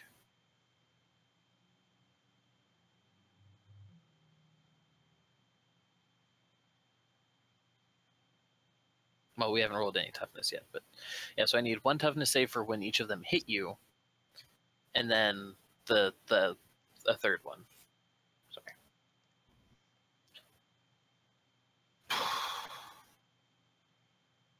Okay, you're fine. You get hit, and you're fine. Definitely fine on the last one. Wait, how are you at plus 18? My toughness bonus plus protection from the. Didn't that add to the toughness save? Yes, but it caps off at what? Wasn't it 17 because power level 12 we were doing? I know Lumen's at it. Let me double check. Nope. Yes, 17. Okay. But I mean, either way, it's fine. You're good. Because yeah. So you get 1 point of bruised though. So you're going to be at plus. Well, yeah. So you'll be at plus 16 from. Okay, sorry, words. Blah. I can do this, I promise. So the power level cap on the toughness save is plus 17. You just took 1 point of bruised, so you get a -1.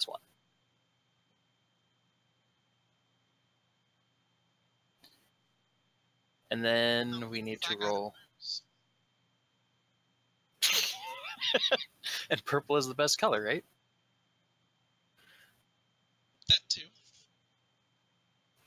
Okay, and so now we have 4 rolls to throw against Digger.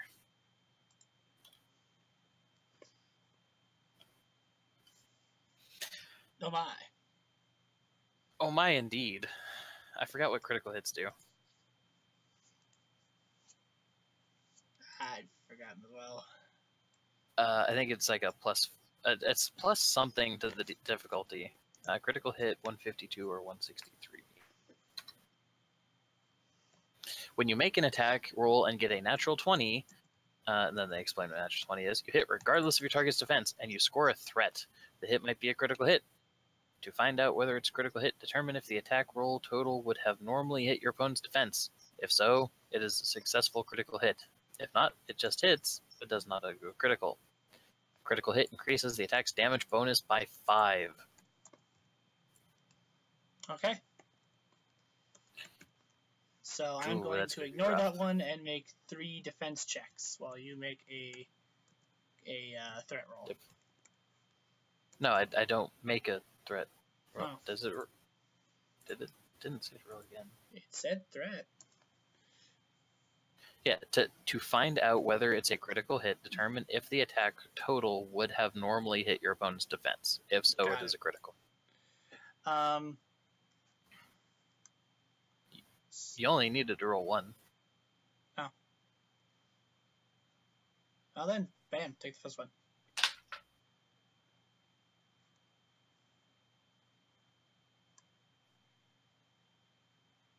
So, Okay, so that was your toughness roll? Yes. No. Toughness is plus No? 16. Sorry. Yeah, toughness is plus 16, not plus 11. What did you roll? I looked at Oh, you fortitude. rolled your defense. No, Oh. I was like I had it scrolled down a little bit, and so I was just looking at my saves. I'm like, oh yeah, okay, so it's 11. Okay, that seems a little low. But... Okay. Yeah, the fact that your defense, fortitude, and reflex are all 11. I don't know why, but that's just... Huh. Okay, anyway. So, yeah, roll your actual toughness. Okay. You need to beat a 29. 16. Do. Of course. And you fail by 10.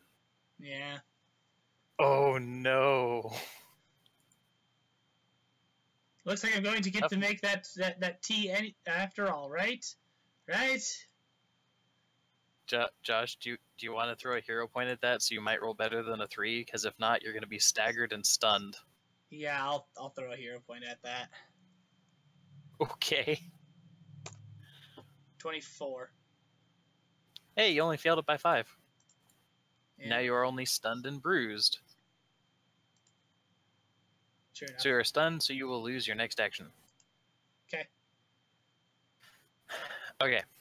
So similarly, the Diggerbot, goes nose down and starts and pile drives you into the ocean floor. Roll me another toughness save. The toughness saves for impacting the ground are super, super easy. See, you should have rolled that the first time. I should have. Also, you have a point of bruise, Yeah, so you're Josh, plus 15. what were you thinking? I don't know. Apparently, I thought my fortitude was my toughness, is what I thought, apparently.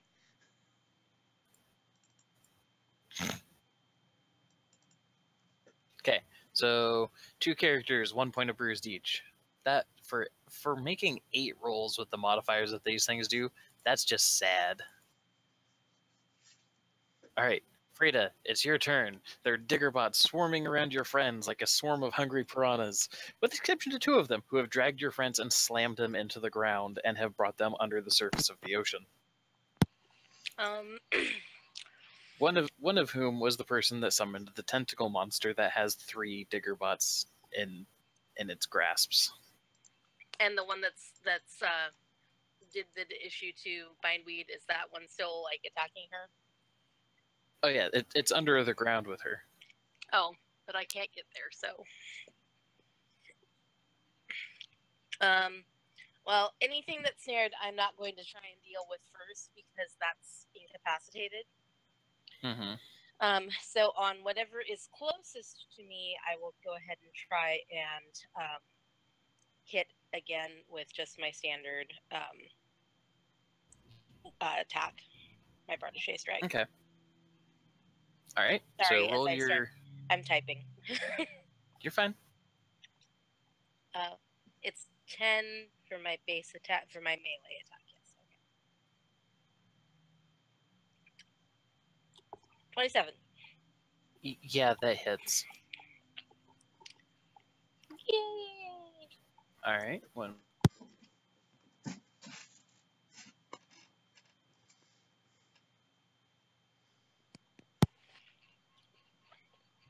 So you're rolling now, right?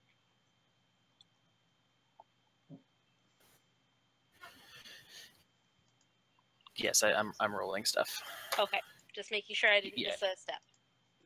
Yeah, you just hit them, and then they have to roll all their saving throws and stuff. Crap! What was I doing on their toughness? Damn it! I'm pretty sure it was 14. Wasn't that 14? It was 15. Motherfuckers.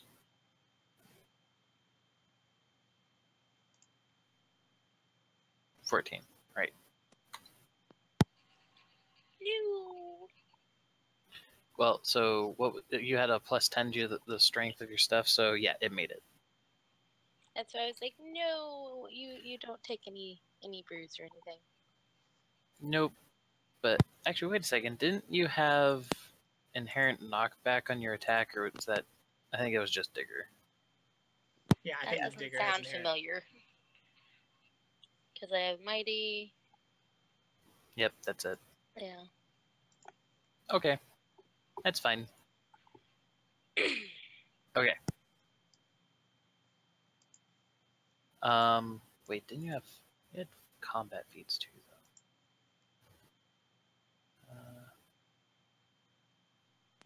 Takedown? I don't remember what takedown attack does. I'm going to let you look it up because you're going to be way faster than me trying to shuffle through the tablets. Yeah, you're good. I have a scroll wheel. Takedown attack. If you knock out or disable an opponent with a melee attack, you get an immediate extra attack against another opponent within range. So it's cleave. Ah, okay. Meh. Man, there are a few situations where you could have used that. Zombie Apparently. Parade comes to mind. Whoops. Oh, I well. got to do other things in Zombie Parade that were cool. Yep. Alright, Bindweed, you are not stunned. Good job on that. What are you going to do with the fact that you're currently being bear hugged by a sodomy worm? I was wondering, could I grow myself out of this? You mean your growth power? Or Yeah. through plant mimicry? Well, through plant mimicry. Yes. I can get a growth effect on myself through that. Correct. Okay. Let's get big. Get big. But because growth is 3 points per rank, and you need to get 4 ranks to go up a size category. That said, every point you put into it increases your strength by 2 and your constitution by 1.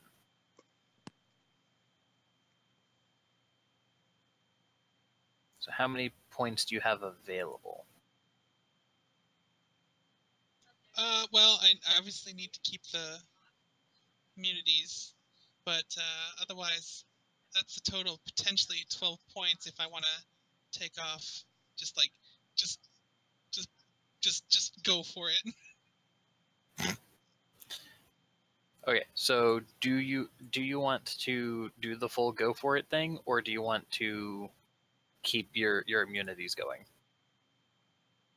Well, no.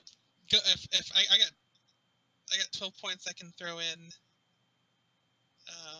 which would give me, what was that, 4 ranks, and that's without going for the immunities. That's leaving the immunities where they are.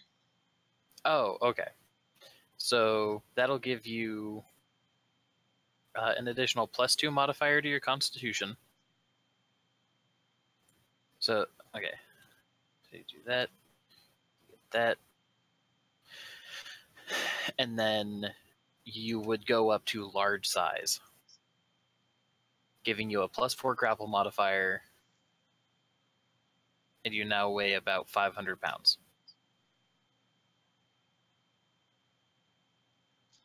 I guess the question is, will this help me escape? Oh yes, because you have to make an opposed grapple roll to try and break out.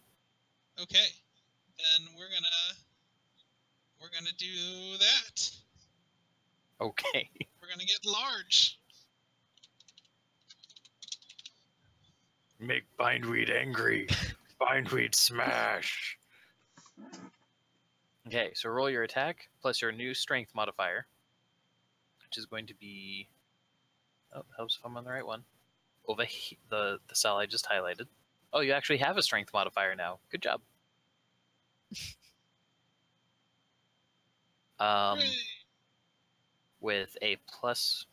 With an additional +4 grapple modifier from your size, and you don't have any super strength, so yeah. So you're rolling that.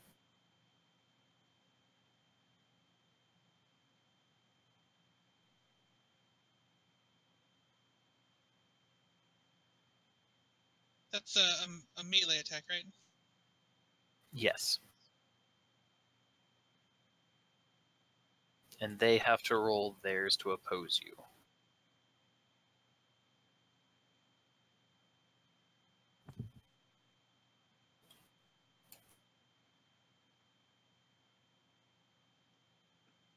think that's a no. Yeah, I think that's a no as well. Little bit. Okay. So that is your turn. Since you don't really have a move action while you're grappled, unless you have something that uses up a move action, which I don't think so.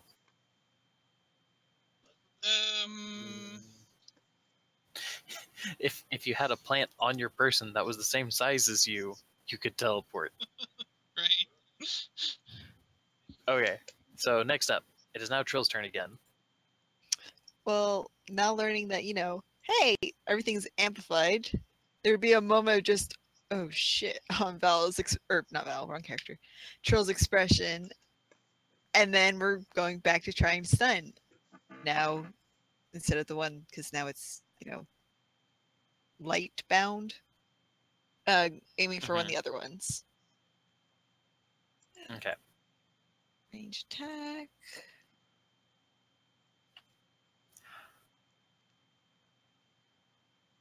No.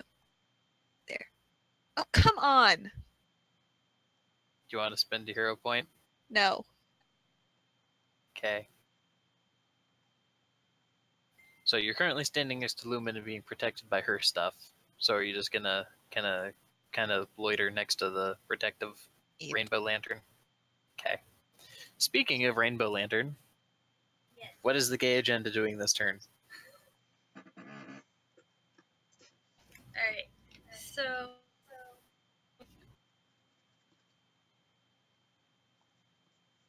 She's sewing? Now? This is not the time for doing homework, Cassie.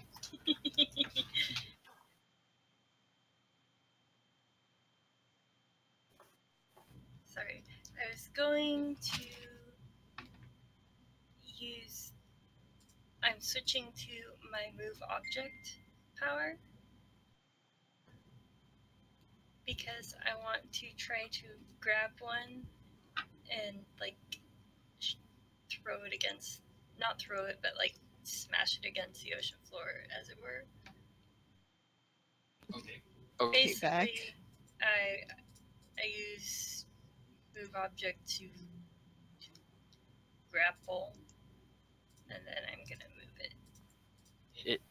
You what you're talking about doing is grapple and throw. Kind of. Well, it's using the move object, so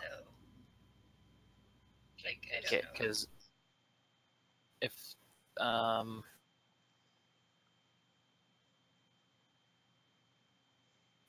second.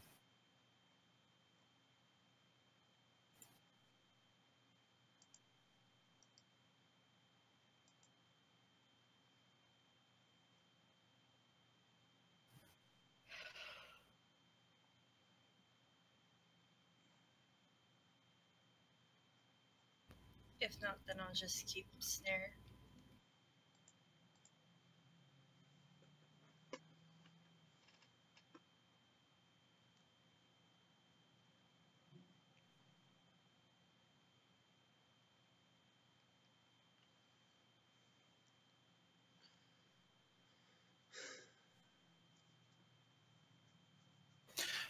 Okay, so what we're going to do is we're going to say that you're going to do the throw action, but you still are maintaining the grapple because it's a ranged grapple effect.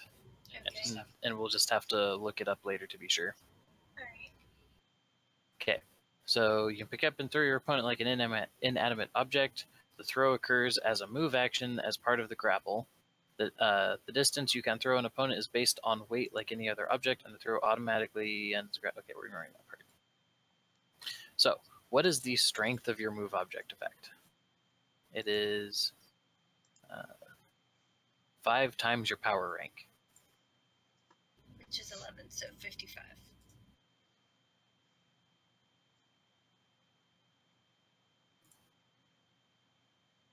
Okay. So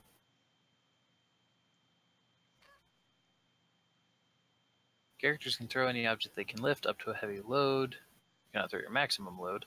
Picking up an object is move X. So a strength of 55. Yeah, these things are like a medium load for you.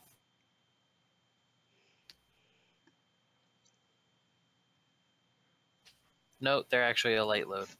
The distance you can throw an object based on its weight and your strength. You can throw your heavy load 5 feet for every 5 points of strength you have over the minimum requirement to lift an object as a heavy load. Move the distance up one of the time progression by table. Oh dear.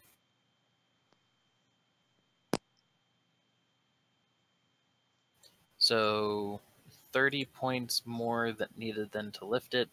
So you're moving it up 6 things up the time progression table. Oh dear lord.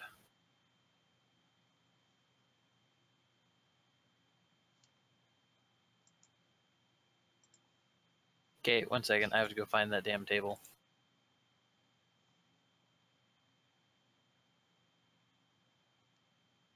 So, You throw it. You're able to throw it 50 feet as a move action. So you just kind of slam it into the ground. It's like it just fell 50 feet for damage wise.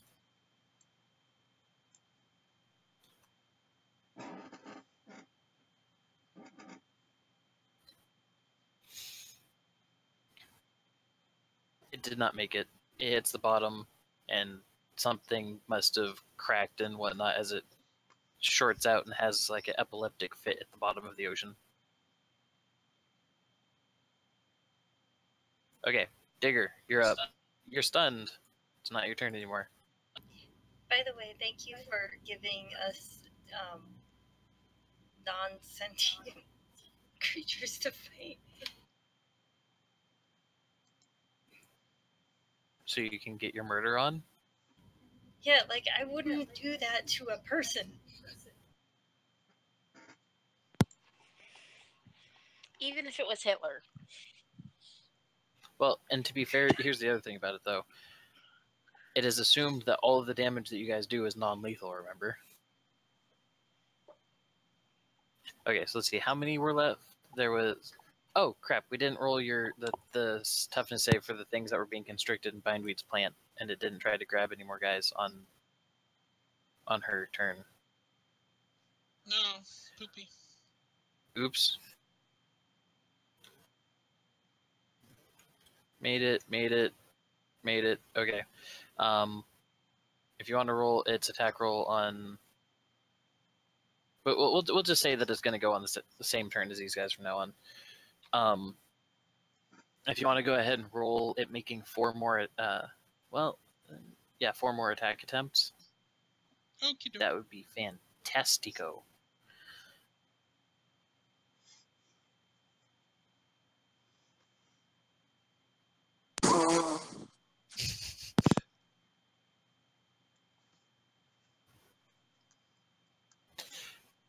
How does it... Oh, right, because it's rolling just straight grapple instead of an actual attack roll.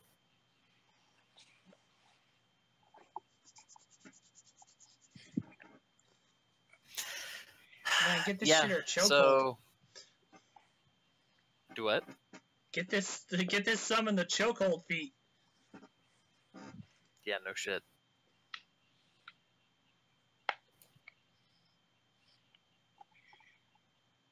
Oh wait, not plus 10. That's their attack roll.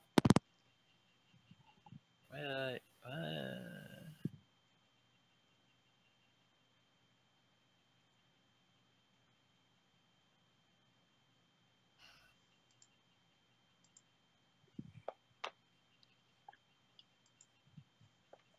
need to roll.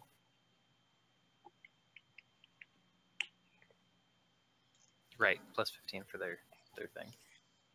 Okay, so you hit on pretty much all 4 of those motherfuckers. 1, 2, 3, and 4. So what's your...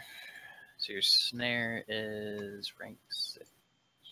Well, except it's opposed by the grapple. Shit, I think I did that wrong. What? It was snare plus super strength plus attack, right? Yes.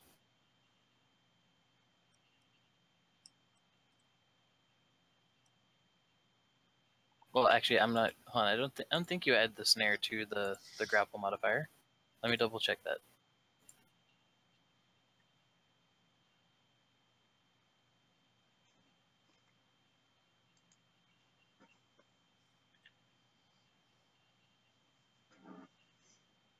No. Okay, so I did do it right. Awesome. You're good. You're good. Okay, so anyway, it against your 36, it rolled a 26, and against your 22, it rolled a 33. So there's one that made it out, and against your 28, it rolled a 22, and against your 35, it rolled a 21. So you have 3 more bound. So I'm going to roll their toughness saves. So I have to roll 6 toughness saves in total. Excellent. Right now. Excellent, yes. Yes.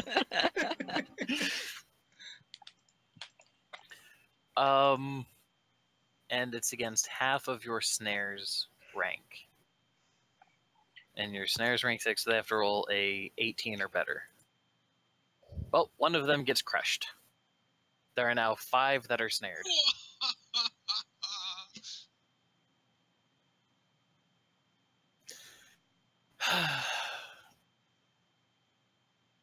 Okay, and so now they're going to try to make their grapple attempts to try and see if they can wiggle free. So because grapple is an opposed thing, so I'm going to roll, and then I want you to roll a grapple. And then we'll just go back and forth. So here's mine. Roll yours. Okay, one of them gets free.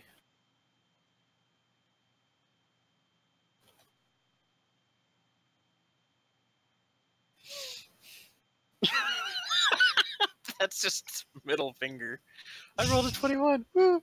I rolled a 22. And I rolled lower than you, because fuck off. Yeah, well, you've been doing that to me, so shut up, Matt. At least you can hit something. That's true. 1, 2, 3, 4. And here's the 5th one. Okay, so there is one more that is free.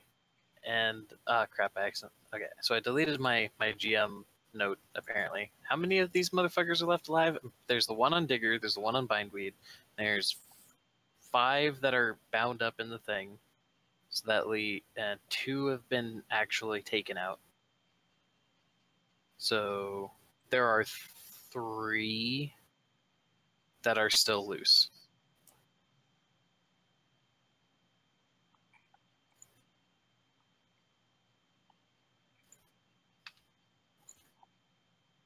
Okay. That sounds right. Nothing else that sounds close enough. All right, so that's their turns. So there's 3 that are still available to attack. Roll 3, die 3 actually, because 2 people are underground at the moment. So 1 on Frida and 1 on and then 2 on Lumen.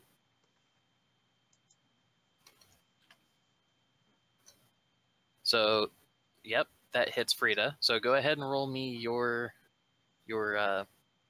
toughness and your reflex. Toughness, then reflex? Mm-hmm.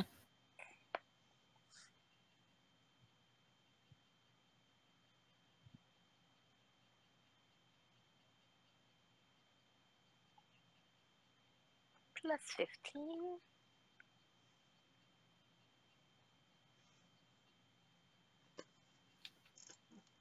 Yeah, you made it. Do I need to roll the reflex? Yes, this just means that they hit you, they just didn't do any damage, but because they hit you, they get to make their grapple.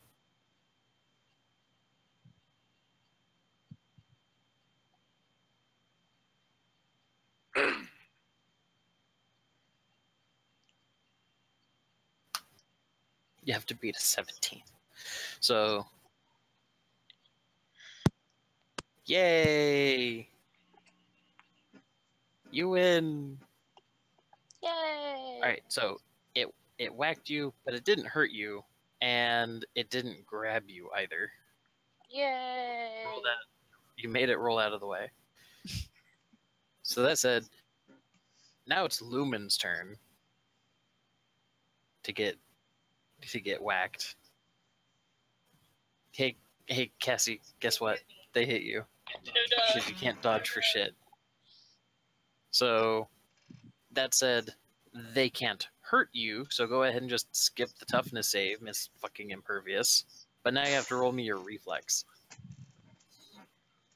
Yeah, how's that +4 feeling right now?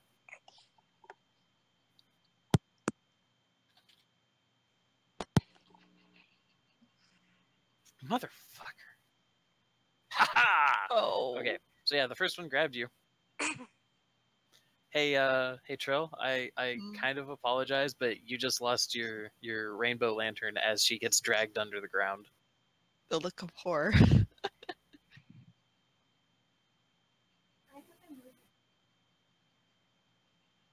Do you have a No, you don't have a movable. Not while you were protecting other people.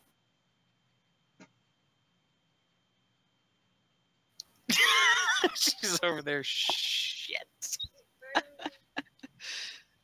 It was the thought that counted.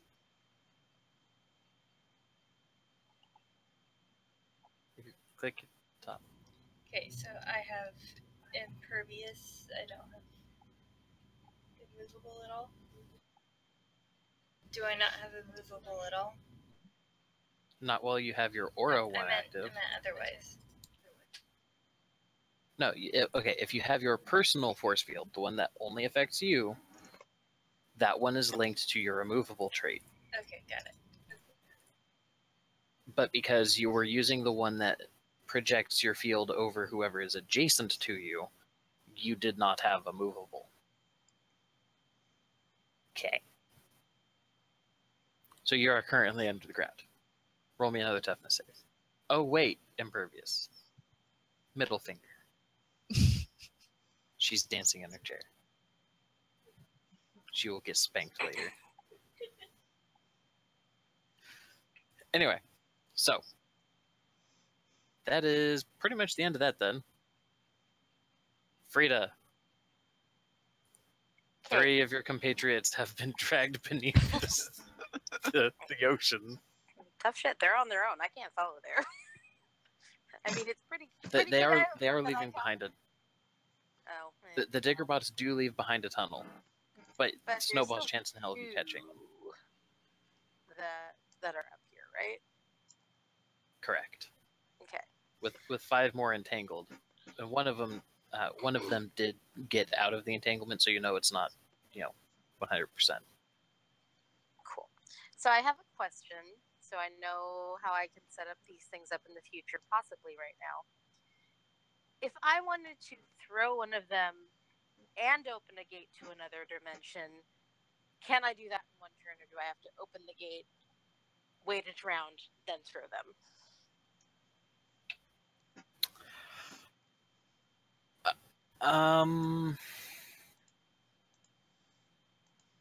Valkyrie sheet, walk the 9 realms, dimensional movement, portal. Matt did not consider this option. No, I did. I just wanted to Yeah, double check that discussed super it. movement was a move action. So you would have to start with them already in hand, or at the very least within reach. Because what it's going to be is because you only have your move action and your standard action in the round, right? Mm-hmm. To open the portal is a move action. To grapple is a standard action, and one of the things you can do with grappling is instead of just pinning them, that's the grab and then throw. Okay. Am I So close enough to do this? Not right this moment, but what we can do is say that you can hold an action, or hold your actions, and if one of them comes rushing at you, then that can be your response to it. Let us try this, because I'm getting annoyed that even though I'm hitting them, nothing's happening. So I'm just going to put them in another dimension. Okay. Can I have it agreed upon that if I send them over to basically show up at Svartalheim with Magni, that they just know that if I send it there and I'm not with it, to just go ahead and pummel it? I'll pick it up later. That said, not all of the dwarves and elves are warriors. But enough of them, I would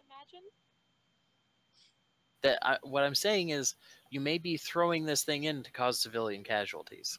Dang. Okay, well, that Is just means there then that I'm any other citizen realm? hell instead. 'Kay. Oh, Okay, you both were talking at the same time. She Can asked she if there's send any them other to realm. any other realm? Yeah, there's 8 other realms. Yeah, I could send them to Niflheim or Like Jotunheim. an uninhabited or a realm that is better to send them to? Well, you could send them to it was Niflheim where the frost giants are, right? Nobody likes the frost giants. They tried to wipe out the world. If there's any of them left there, fuck, throw it that way. That would work. And with that move, Frida just accidentally is a war. Nah. I bet those giants would be like, something to entertain us for a minute and a half. So, Bindweed, you're up. Because Frida is holding action to go portal fuck up a thing. Okay, well, I guess I gotta try to get out of this again. So, let's see, that was... Also, actually, one of the things that I should point out is all of the ones that have people grabbed and are taking them under the ground, they're not turning. They're going straight down. Oh. Okay.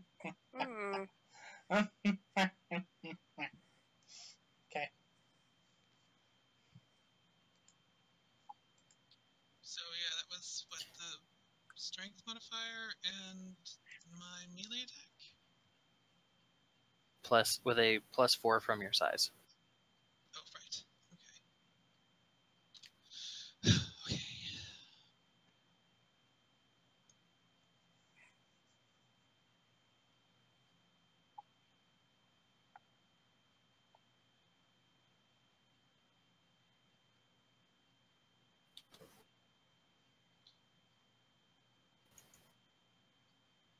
Okay.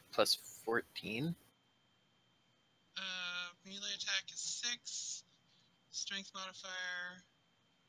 The size Okay, is right. 4, and size. Okay.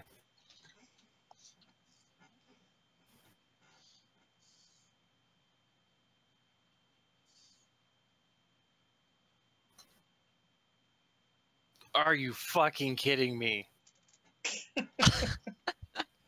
By 1. And only If you because want, of the Emily- modifier. Yeah. If you want, Emily, you can hero point that. Alright. Sure, why not? So, that's a reroll, right? Yes. No, it gets worse. Oh my God. Actually, wait. Hold on. Stop, collaborate, and listen.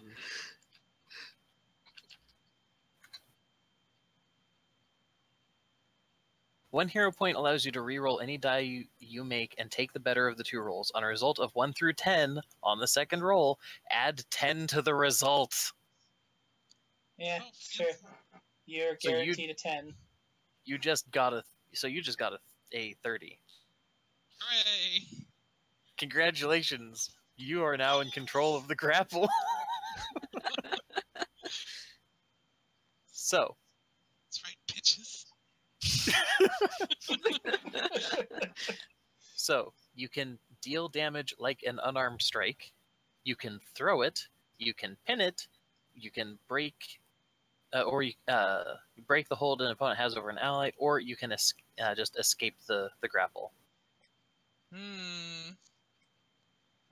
You do not have much for strength. I would personally not advise the strength as an unarmed strike. Okay, well...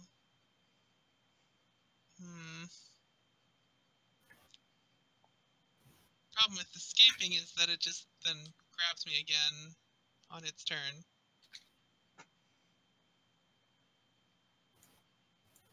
And then we do this dance again. Over and over again.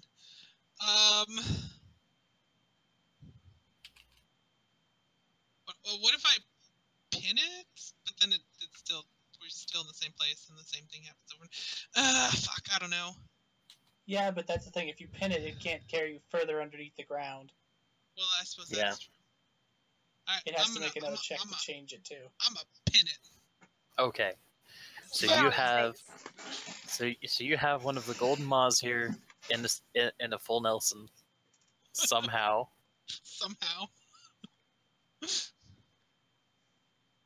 And you still have your move action. So, but that said, you don't have like all that great of a swim speed or anything right now, so you're probably not doing much. No, I'm just like very, very slowly moving, I guess. It's like, no, we're going this way now. Alright. Trill's up. Let's go for another attempt. Third time's the charm. You'd like to think that, wouldn't you? I like to dream, okay?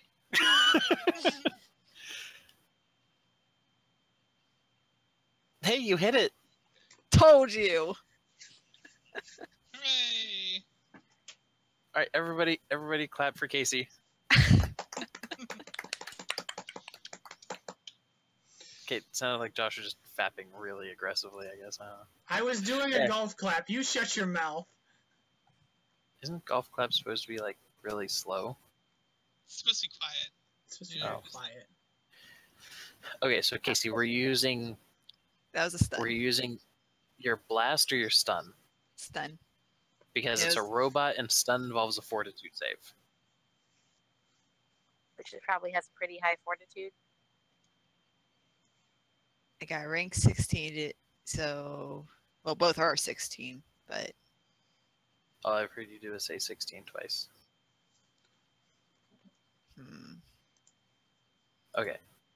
So the only reason I'm saying anything is because blast is a toughness, so pretty much damages their hit points.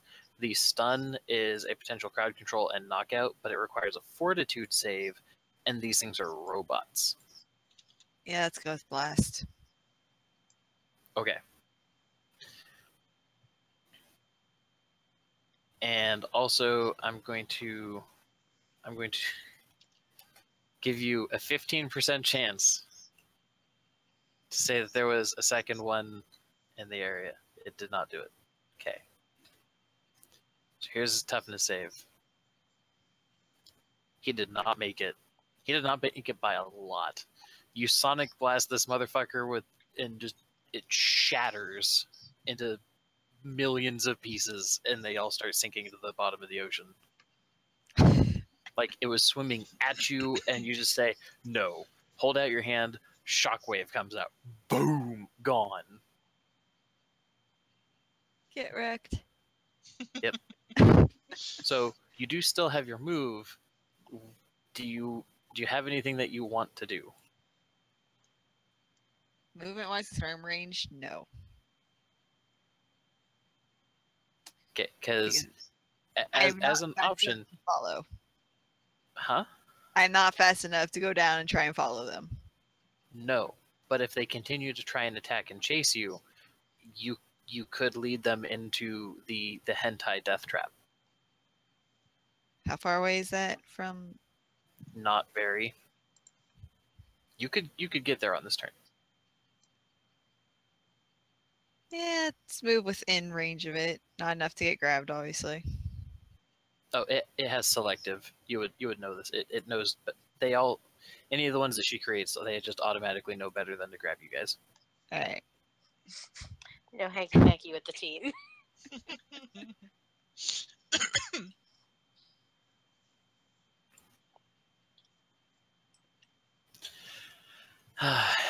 Okay. Hey, what you do on your own time is your own business, but while we're on the job, none of that. Yeah. Okay, Cassie, Lumen's up.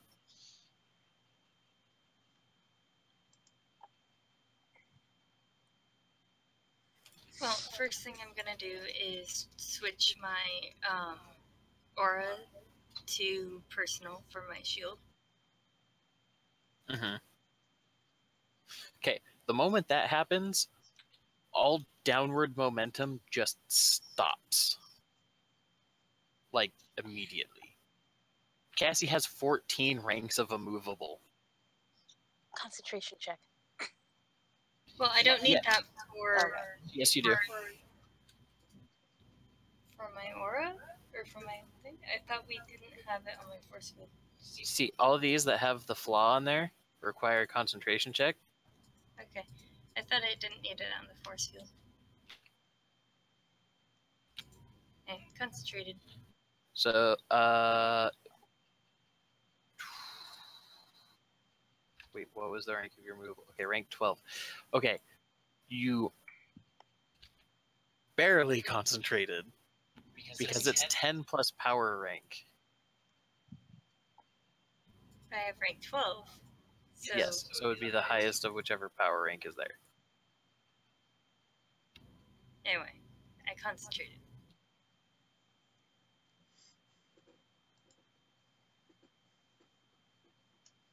Concentration. So yeah, you immediately stop moving.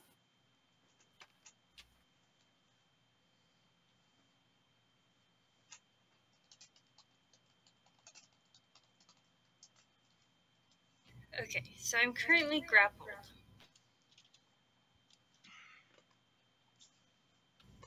Can I use snare through the grapple? Or while I'm grappled? No. Maybe. Let me double check this. While you are grappling, your ability to attack others and defend yourself is limited. You lose your dodge bonus to defense against opponents who are not grappling. You can still use it against opponents that you are grappling. You can use powers while grappling, subject to the requirements of the grapple.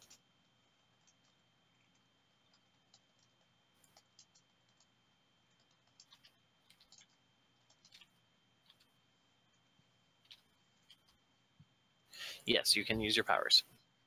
Okay.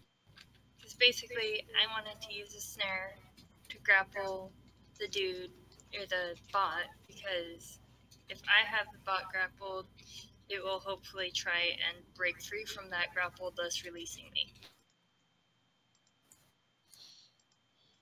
Am I correct? I could not even follow that.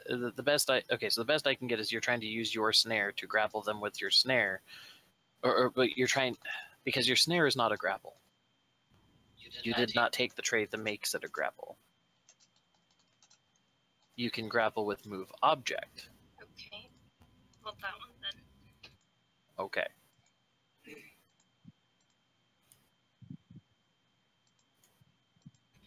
I concentrated. Concentrated. Yeah, a little bit. Okay. So your move object as a grapple effect.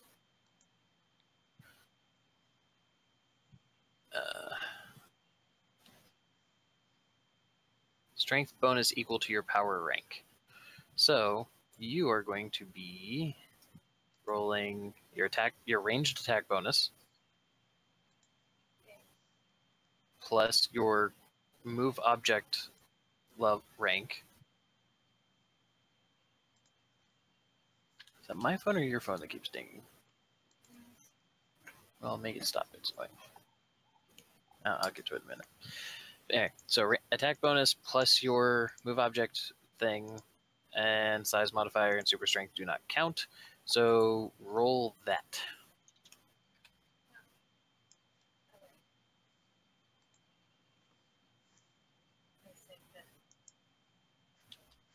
You're not saying anything. Oh, I was just gonna ask if the move object being my rank in strength for the grapple, but never mind because I'm using move object anyway. Mm-hmm.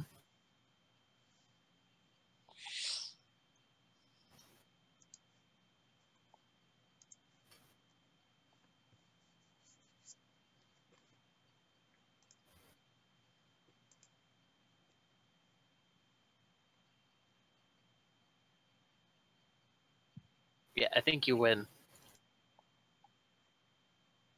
So you have now successfully grappled it with your powers, and what are you going to do? You can choose to do this as deal damage to it as an unarmed strike would be with your grapplings and whatnot, and do with your constricting thing, or not constricting. Did you take damaging on move object? No, what we did last time was throw it. No, like there's an add-on for it. Like okay, so your snare is constricting. Okay, so do you want to throw it again? Yeah, we can throw it again. Okay, that's gonna hurt. It did not make it. It failed to sing "I Will Survive," and it is now a fine paste along the edge of the tunnel that it had been dragging you down. And I head back up through the tunnel. Nope. Oh, no? Throwing it as a move action. Oh, I didn't know that. Okay. Well, Okay. Okay. Eventually I will head back up through the tunnel. Right. Okay, Digger, you are no longer stunned. Congratulations. What would you like to do? All right, so Digger has remembered from last time we fought these things that breaking free of the grapple and attempting to break away is not the best move. So he decides to go the complete opposite route and just punch it in its brain meat where he knows the circuitry is. I'm going to use the Burrowed Strike, and I'm also going to apply my all-out attack to it. I'm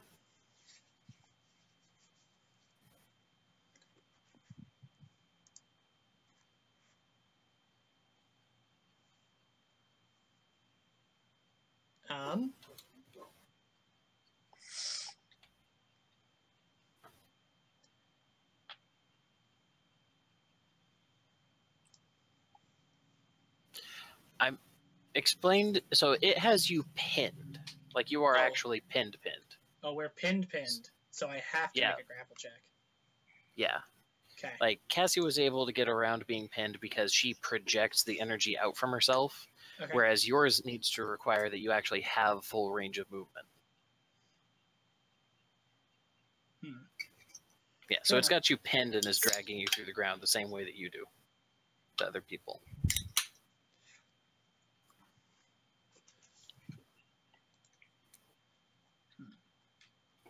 But if it has to be pinned, how's it moving? The same way that you do that to people while you have them pinned. I don't pin them. Well, you don't throw them either. I grab them and then drag them. I don't pin Yes, them. that's what it's doing. That what you have been doing is the same thing that it does. You have them hit with the pinned trait. You have the improved grapple thing, so you only require one hand to do it, which then no longer inhibits your movement because of how your field is described as working. That's what it's doing. You are the golden maw there. You are clamped in the mouth. Okay. And it's continuing, and it's burrowing through the ground with you on the front of the field. So we then have to grapple. Yes. I grapple. No shit.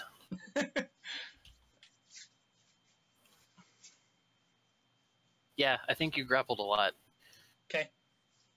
So, would you like to spend your move action to do the same thing and just throw it into a wall or something to get it away from you, or do you want to control the grapple and try to damage it as an unarmed strike, which you would be able to use Burrowed Strike with?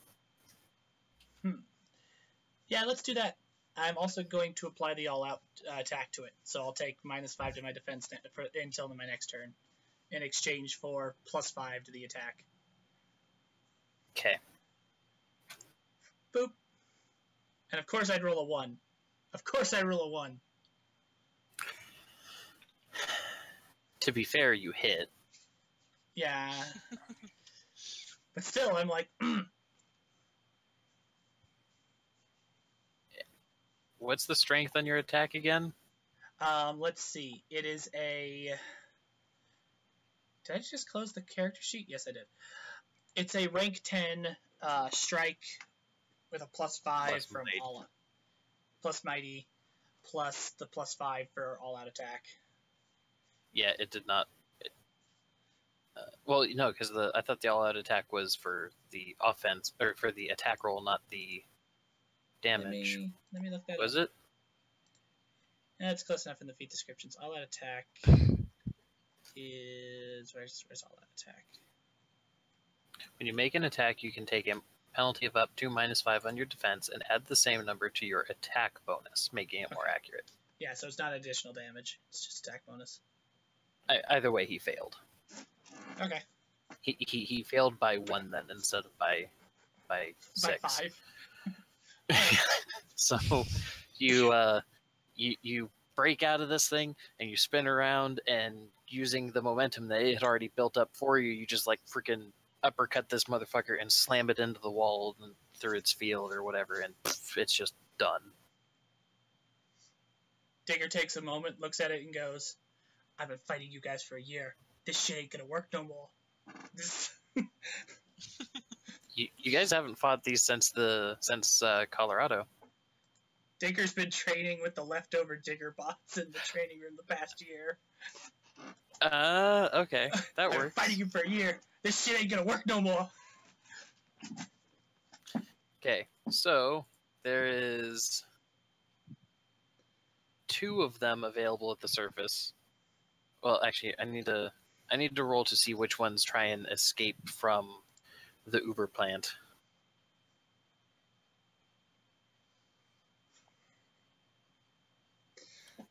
Okay, so Emily, are you ready to start rolling opposed hentai checks?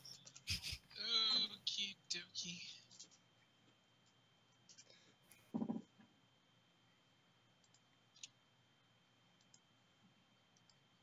Did you roll? Oh, that's okay. Okay, so 32 versus 34, so that one stays. 21 versus 36, that one stays. Yeah, that one just no.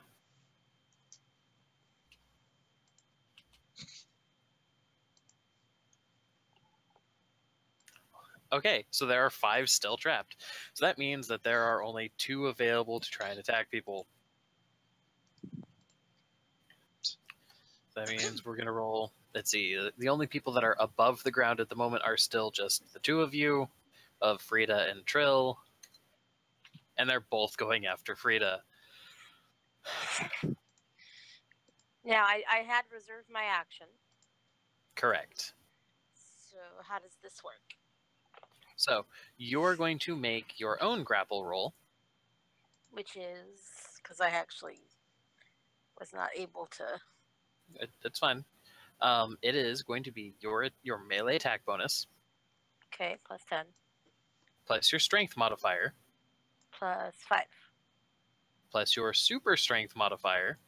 So how many ranks do you have in super strength? 4. So plus that 4. So plus 19. Yes. Okay. So roll your 1d20 plus 19.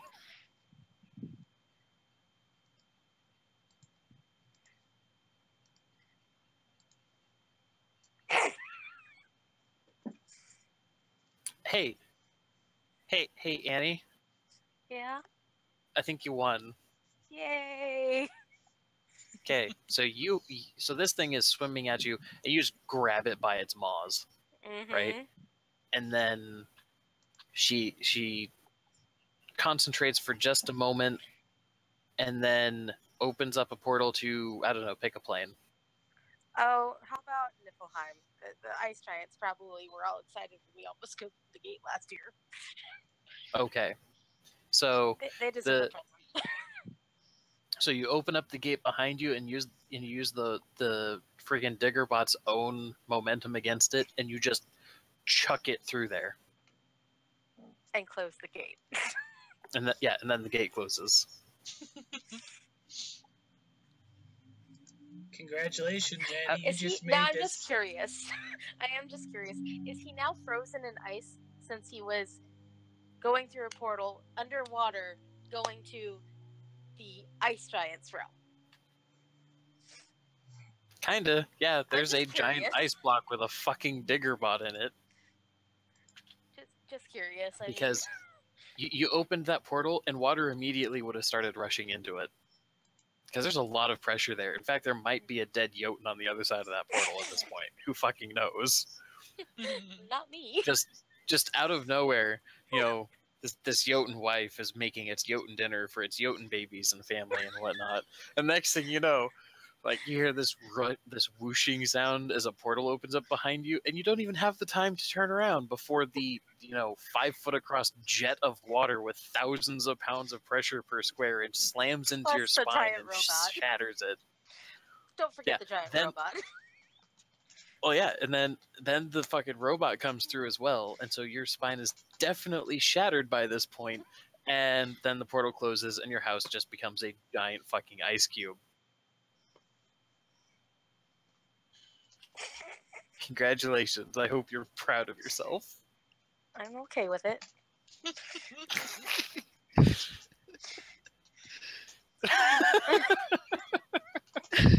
We don't know that this happened. It could have been in the middle of nowhere. No, okay, so Josh, I'm going. What I'm saying is, as far as like what the Norse realms are, they are not their own universe. They are a smaller dimension that is tied to this universe.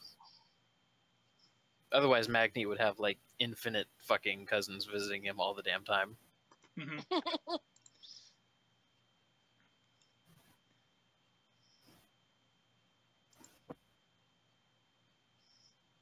Okay.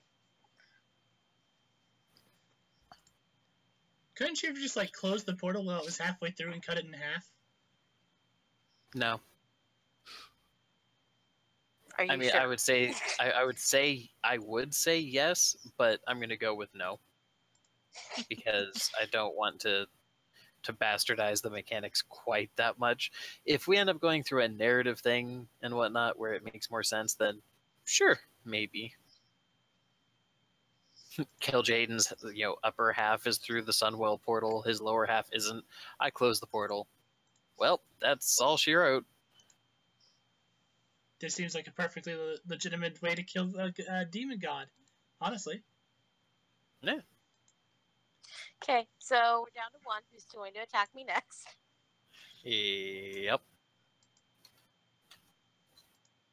Hey, look, he hit you. Roll your toughness save. Toughness is plus 15.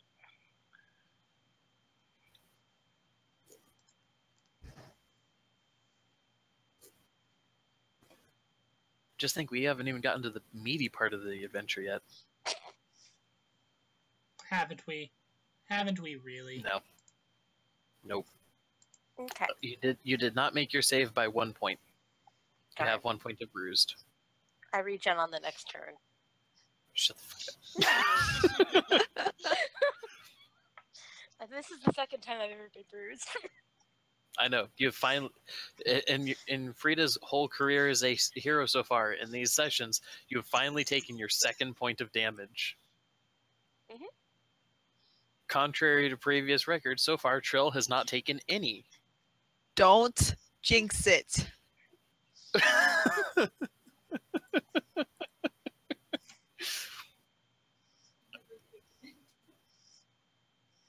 Yes, Cassie, I'm aware of the fact that Lumen has never taken any damage. Shut up. Go away.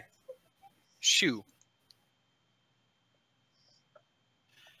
To be fair, she hardly ever does damage.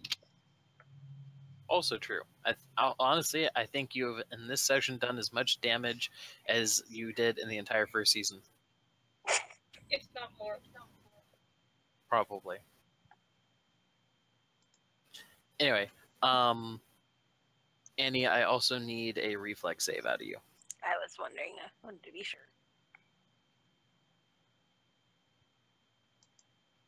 Oops. One.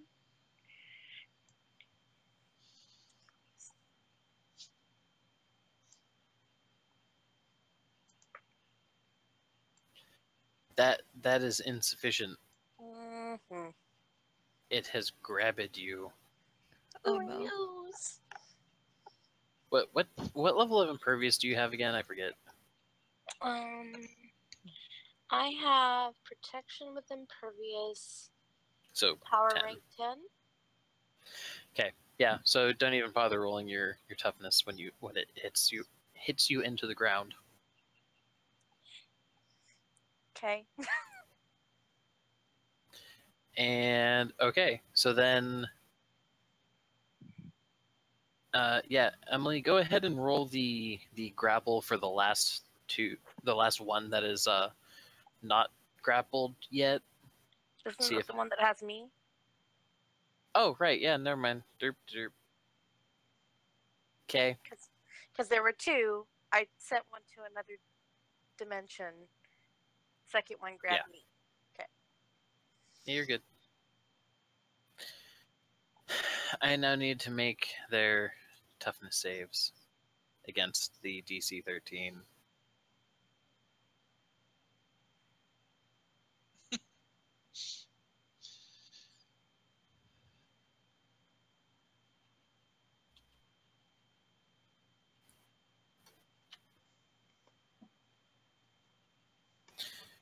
One, two, three, four, 5.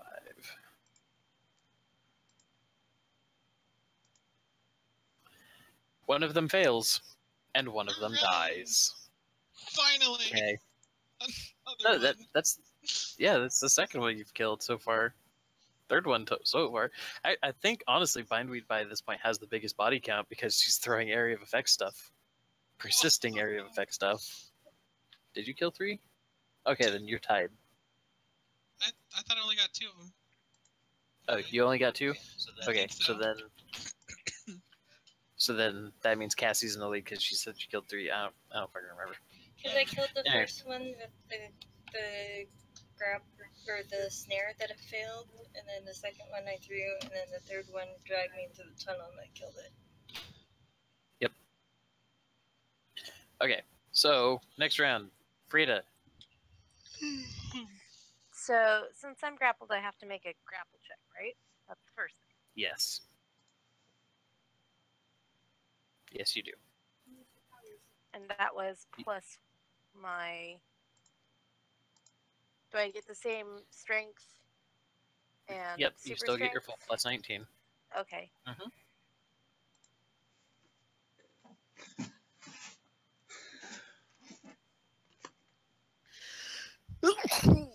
Hey, guess what? You win. Hooray! Winning. Do you want to just like suplex it? Sure. So roll my Bardache strike? Sure. Because that's plus 10. Couldn't she send it through a portal?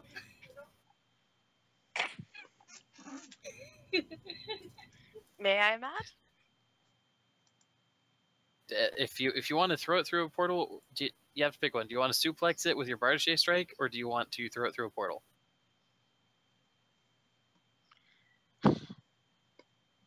This is hard. I feel like the portal's the right answer, but it doesn't...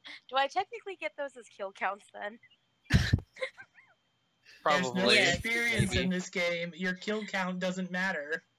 If But you it's don't a get matter it, of- you do not get experience for every crew member on that Star Destroyer. Lumen would say yes, that counts as kill count. She gets EP bragging points. Let's go ahead don't know. and... If you do the portal thing, it's Oh. if you do the portal thing, it's pretty much insta-gib, 100% guaranteed, done. If you do the other thing, you still have your movement available, so you can try and get up out of the tunnel and try and go help save other people. Well, considering that we do still have friends who are in...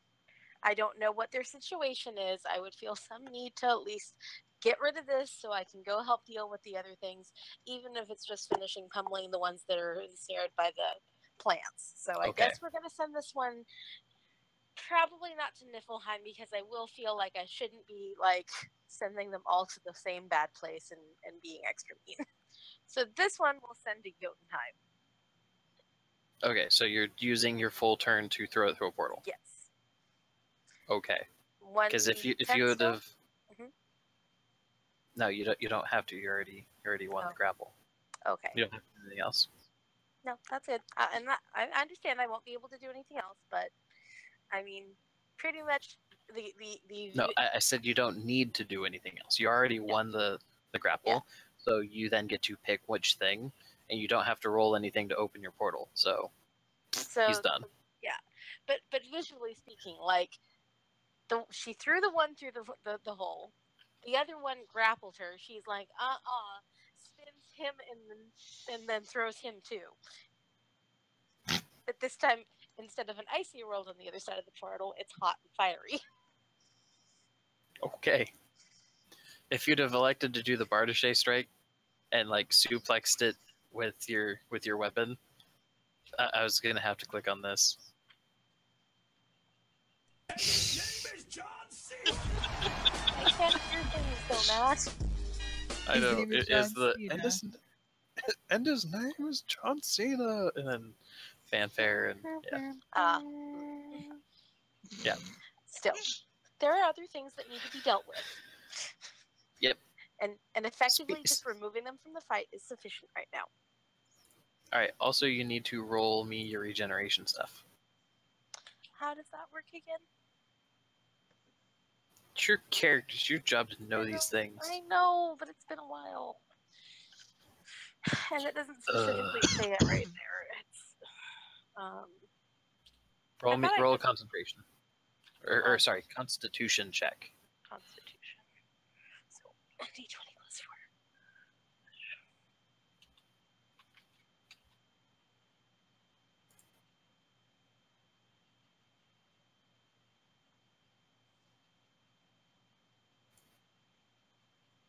Yeah, you're good. It's a DC 10. You literally have to roll a 6 or better. Yay! So Frida's feeling pretty good. Bindweed, you're not feeling so good. Oh, not. No, you're actually at a point where, despite being in the deep depths of the ocean, you're kind of warm. Did someone pee? Yep. Probably Bindweed when I slammed into her abdomen. Well, I have the digger bot currently, and we are very slowly moving back up. Very, very slowly. At least until whatever happens this turn. So, since you're I guess technically it should have tried to, on its turn, it should have tried to roll to take over the grapple. Oops. Oversight on my part. I'm not that concerned about it. Kind of want to just figure out what happens with the digger bots and then move on. So what do you want to do with it? You can try and face plant it into the wall. You can just try and hold on to it and hope somebody else comes by, or you can let go of it and then summon a Whomper. That I can do that in one turn. Yeah, but to end the grapple is functionally, since you're already in control of the grapple, it's functionally a free action at that point. Oh well, then fuck yeah, let's do that. Okay, so you let go of it long enough to grab another seed, throw it out there, and summon a thing that is bigger than the frickin' tunnel that you guys are in at the moment. Meh. And then proceed to it. I'm just assuming you're just gonna tell it to go wail on this fucking thing. Yes. Make with the Okay, smashing. so you need. So roll me your 1d20 plus 12 for its melee attack.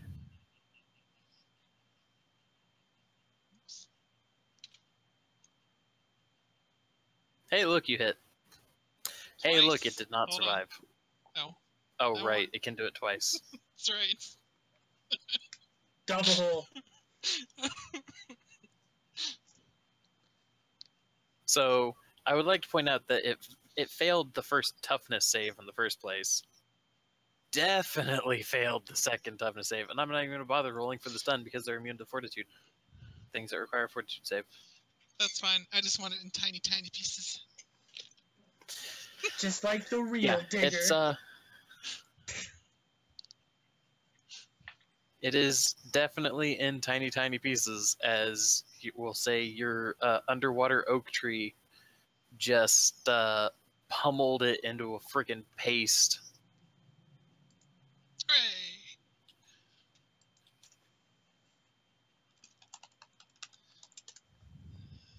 Vengeance achieved. Yay! So at this point, I'm just gonna go ahead and say that the digger bots that are currently bound up are not really gonna, unless we're gonna go with some freaking contrivance of the dice just perpetually fucking you guys up.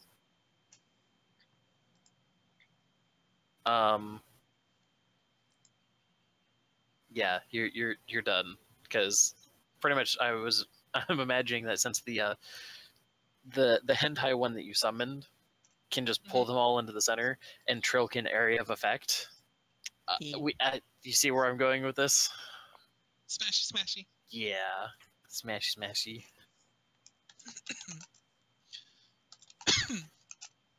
Anyway, so congratulations, you guys have beaten the digger bots. Hey. 3.5 hours later. Or no. Yeah. 3 hours later. It has been 3 So- hours. It's 9:30. We actually started on time, just about. We were only in that fight for like 2. It's fine. It's fine. Anyway, so what is your guys' plan at this point after you go to collect yourselves? Can we detect any activity in the base?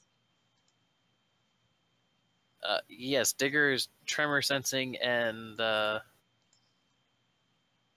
Digger's tremor sense. Titan pretty much hasn't moved from where he's at. This dude seems very unconcerned, considering he's probably networked into his own bots somewhere. Let's pop a hole in the side of this and go say hi.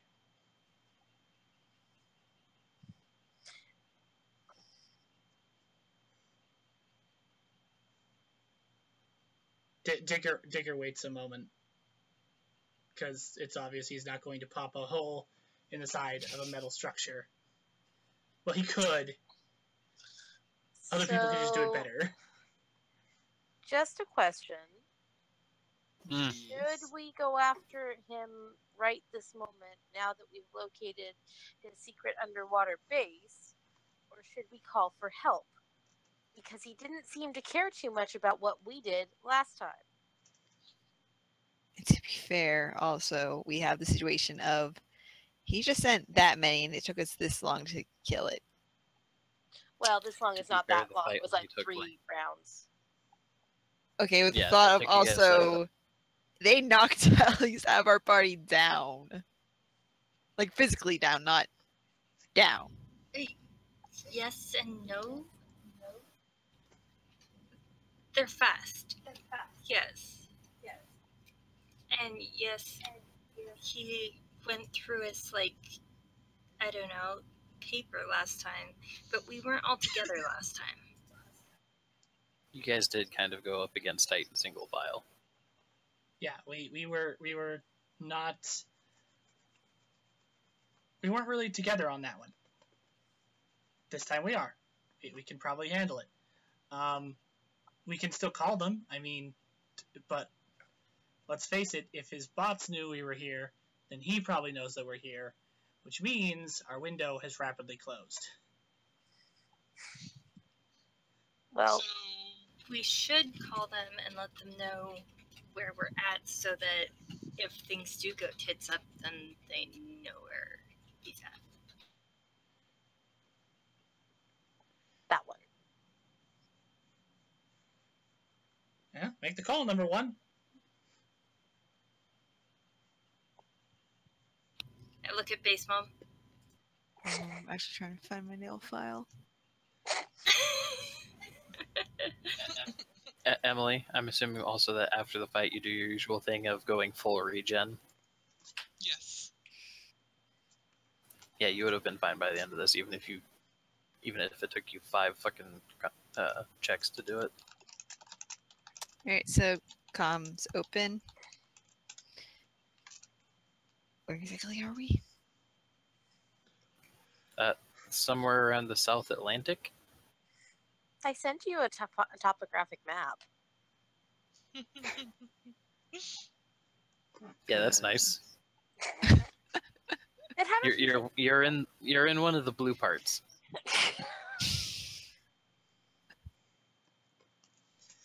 It's safe to say that they would be able to track via communication, though, right? Well, they Yes, already know we're I will here. say that you guys already have a GPS thing. Like the if nothing else, the plane had GPS, and you kind of jumped out of the plane and went straight down. Can anyone hear me? Don't know who they would end up contacting, so... That's when Archmage actually picks up. Yeah, what's up, Trill? We have reason to believe that we found the base that ended up housing our little friend. They know we're here. Little friend, are you guys on a different case or doing the Titan thing? Because I don't, even ironically, I don't think it's fair to call Titan little. The Titan case. So wait, you found Titan already? She looks over at Digger. Are you sure it's him? Oh, I'm sure it's him. Digger's fairly sure. He has a very distinct footprint and body mass and body shape.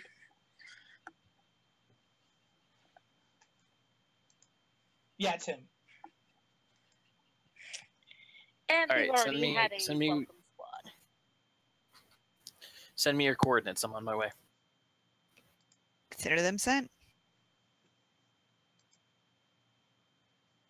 Okay. So he cuts the line and he's gonna go and round some stuff up. And we'll go ahead and just assume that you guys mentioned that you're 9,000 feet below the surface of the ocean. I mean, part coordinates is also longitude, latitude, and whatnot. Mm-hmm. I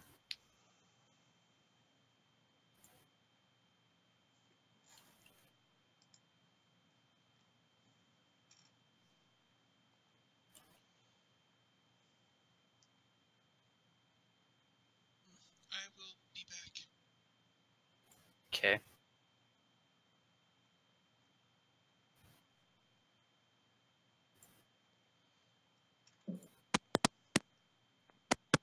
Ow. Okay. So anyway, so you guys waiting for the reinforcements, or are you guys gonna go and knock on the door first and let them catch up? Because it's probably gonna take him.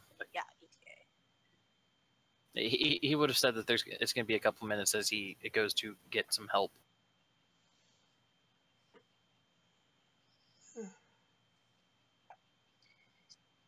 And Digger, you feel no other form of, like, they're preparing to eject. He still has not moved from the room where we're detecting the heaviest concentration of...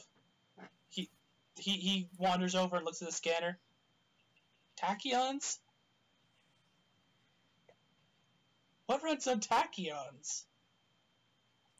Would he really know to ask that question? I'm a geologist. He knows everything.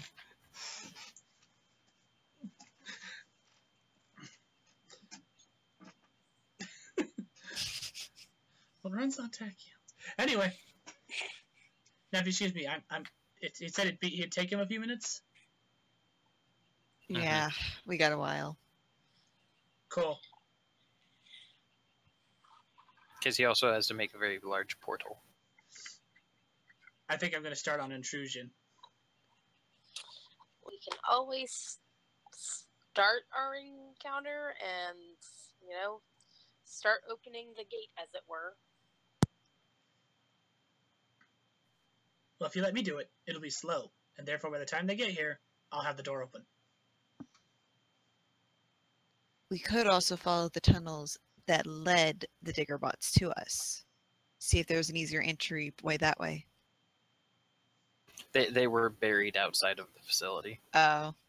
They did the flounder thing and just kind of buried themselves. Yeah. They're like Digger confirms landmines. this. Digger confirms this. Yeah, it's kind of like last time. They aren't inside the base and deployed. They just kind of sat out here, waiting for people underneath the sand. I feel really bad for those things now. That's a really sad existence. Blub. Good thing they're not self-aware.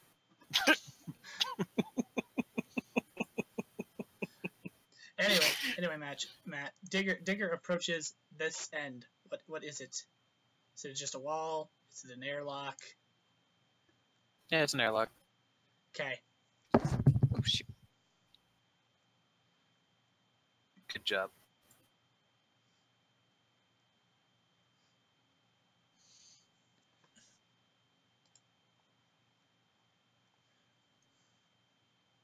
What is everybody else doing while Digger is doing this whole approach thing? Just waiting for reinforcements or something else? Probably just waiting. Yeah, I'm just hanging out. Like, keep an eye So- out, you know. Digger, how are you breaking the door? Well, is there any form of device to open it from the outside, Matt? Which I don't figure, considering he's a robot. Nope. The hard way. He puts his hands to the door and he starts pushing his feet on his field and trying to vibrate his way through metal. I mean, if he thinks that it will help, Rita will try adding, strikes with her Vardache to see if that helps in the weakened state form a crack.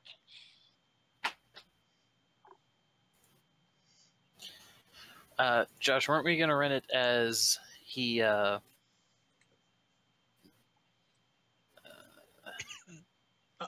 he gained the ability to push through metal by this point? yeah, because if I remember right, the burrowing is just that it takes extra movement to do so. Yeah. And at the rate that he moves, it's nothing to him. Nah. You burrow through soil and sand at your normal speed. Burrowing through hard clay and packed earth reduces speed 1 rank. Burrowing through solid rock risks the tunnel you leave behind is either permanent or collapses behind you immediately. Your choice when you begin each new tunnel. Note that burrowing differs from the permeate effect or super movement. So, yeah, you can... Even if you knock it down a rank, Mm-hmm. yeah, you're good. When Frida approaches, like, nah. Digger's like, no, cool. It's cool. I got this. I'm going to do this. It's the hard way, but it's also the quiet way. Is it? You're 'Cause vibrating. And once water starts gushing in, I would imagine emergency sensors will pick up and bulkheads will drop.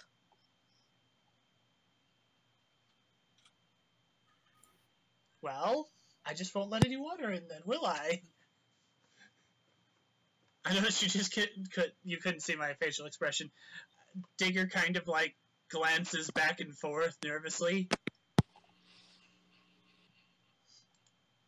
I just won't let any water in, will I? How exactly do you plan on doing that? He doesn't. Blub. Will you stop saying that? If I were a deep one, blah blah blah blah blah blah blah blah blah blah blah.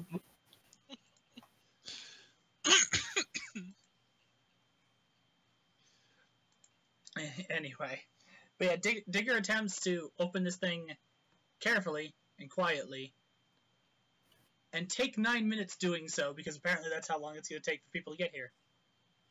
I didn't say 9 minutes. I said a few minutes. Oh. Also, Annie did have the point of the moment that the door loses enough structural integrity, it's going it's to. kind of gonna have a big rush of water. I mean, my portal did that. I mean, and that theoretically might have had some ability to stop things from moving. This is just literally a hole in physics.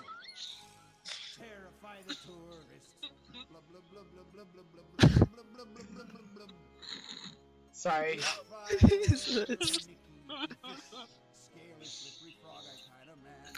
Annie, I know you can't hear it, so I apologize, but I started playing the If I Were a Deep One song. That's why I can't think. Does it do the dance like Tevia did? I don't know. It just doesn't have a music video or anything. It should, and it should be doing the dance with the someone with a prayer shawl or whatever the guys wear. And he should be dancing with arms in the air, going. Duh! Well, if a bulkhead locks, I can probably just burrow through that bulkhead as well. That is a good point. Then the next fun and the next fun until he's already making his getaway on the other side.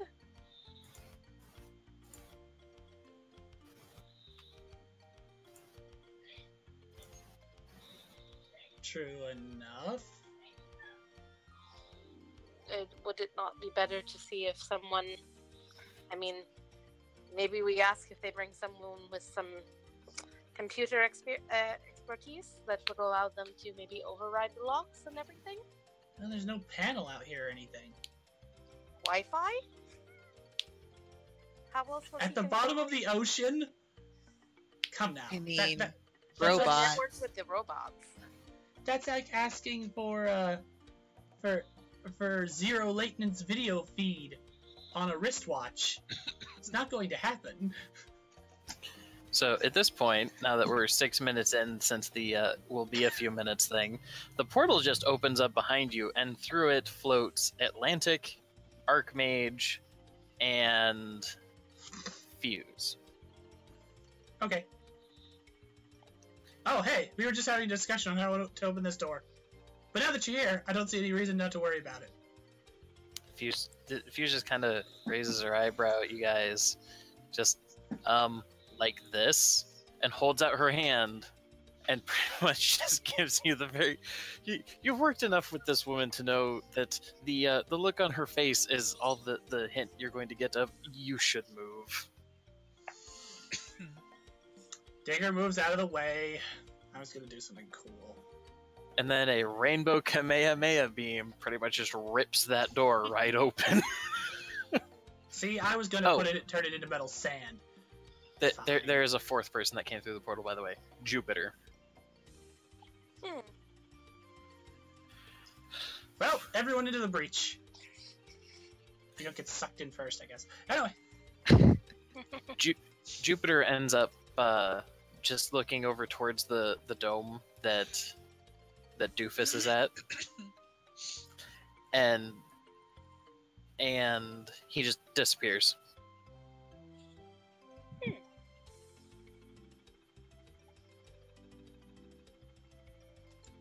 Also, I'm immovable. I won't get sucked in.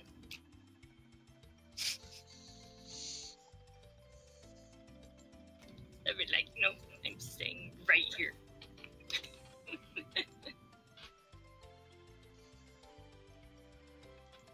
Anyway. Oh, whoops.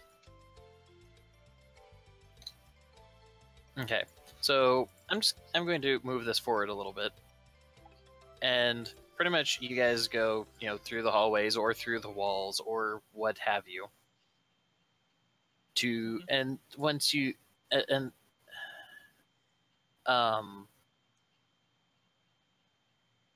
excuse me.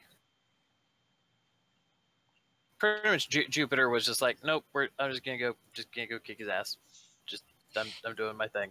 Jupiter is very in charge, as it were.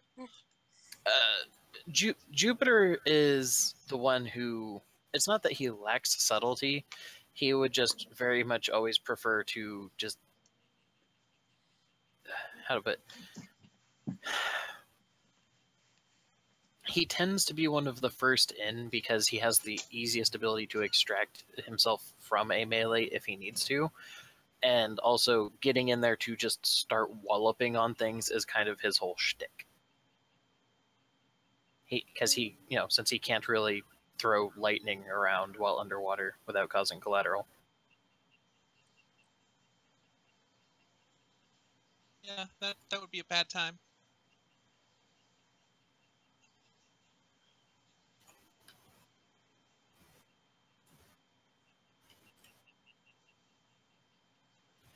And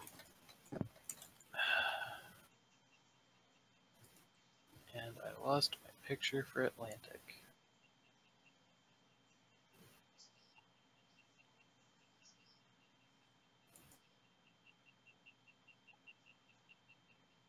There we go.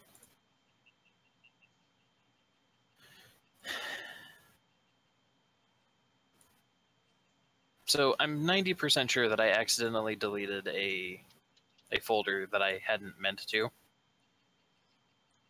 Because I had pictures for all of the Hero Society members, and I can't find it. Mm.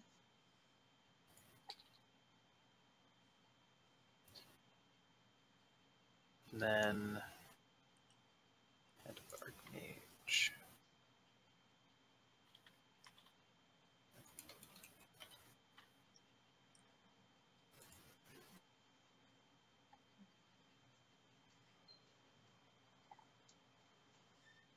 Yeah, fuck it. I'm not gonna bother with that. I'm just gonna use Will-O-Wisp's icon for Archmage at the moment because it's fucking close enough. Anyway, so what we're going to, I'm going to move you guys over to the next thing. Next map. So pretty much, when you guys come through the door, which we're going to say it. Oh damn it! Come on, cooperate with me. Hallway wall there. Okay. So, text door.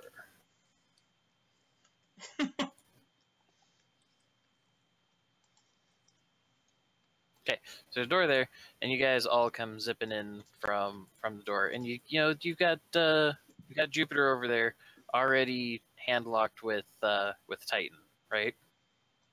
And then so they are already throwing down.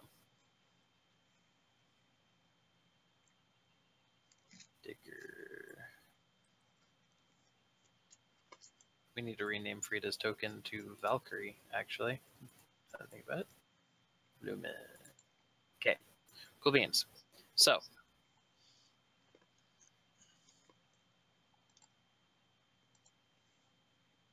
Why do I have another?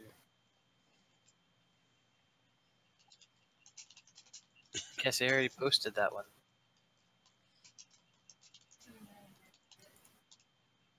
Anyway. So, I need more initiatives. And I need to know if you guys have a plan.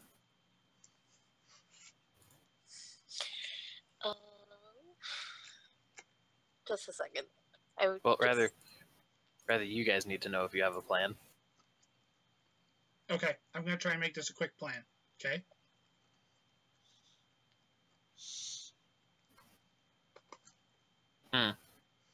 So, the first thing we need to know, what's the priority? Get the Z shift out or beat Titan?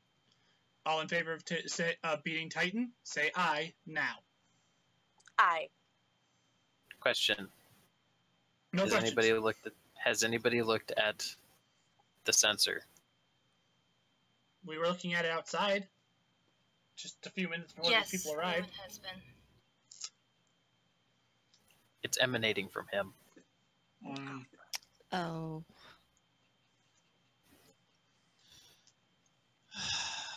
So get it out of him. So we need to get the we need to get the shift.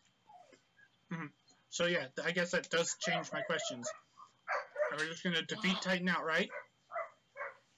Or attempt to get the Z shift out of him and flee with it and deal with him later? All in favor of no survivals protocol. Say aye now.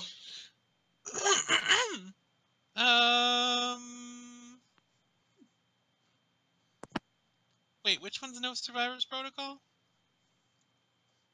Beat him down and pretty much break him to get it out, and just keep breaking him, or break him enough to get it out and run. And then extract and deal Plan with A it or later. Plan B. I guess it's gonna have to depend on how quickly we are beating the crap out of him, and how bad he is by the time we get it out. No, I'm just talking goal and aim right now. I'm not talking about like what the practicals are. What's the goal? A or B? I think the goal should be just to get the thing. I want to.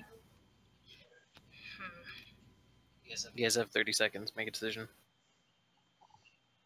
I prefer breaking, keep breaking. He's a big threat. Yeah. He's been on our list for a while. Okay, that's three. That's three for just break him. That means that we win. We're just breaking him. But Okay. do it without breaking the artifact if possible. Yes. Now make all of you do your initiative saves, or initiative checks. Great way to start that one, Matt. I have saved against initiative.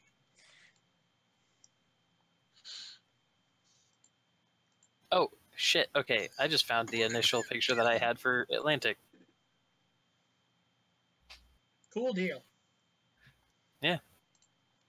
Okay, so Trill got 24. Oh, why did it not put Trill on the thing?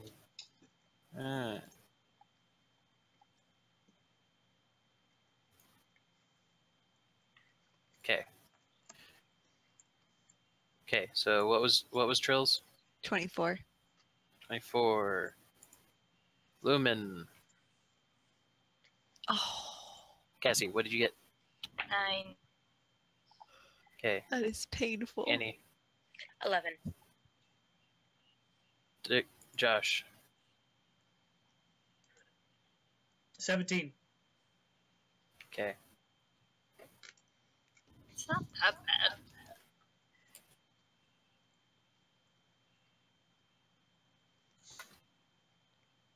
Son of a crap. Whose was Who that? is that for? That's Fuse. Good Remember when I call. said her? You remember when I said her whole game is speed? Not whoops. today.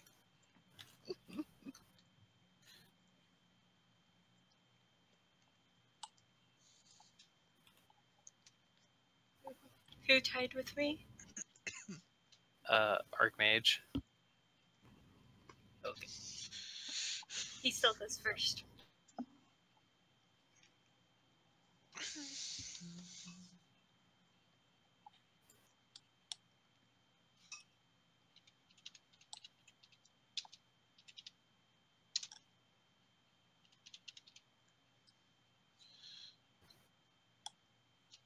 Okay. Sort in descending order. Cool. So one of the things that I don't think if anybody actually remembers, so Atlantic is not Aquaman. Mhm. Atlantic is more like Korra. You guys have a waterbender in the bottom of the ocean. Woohoo!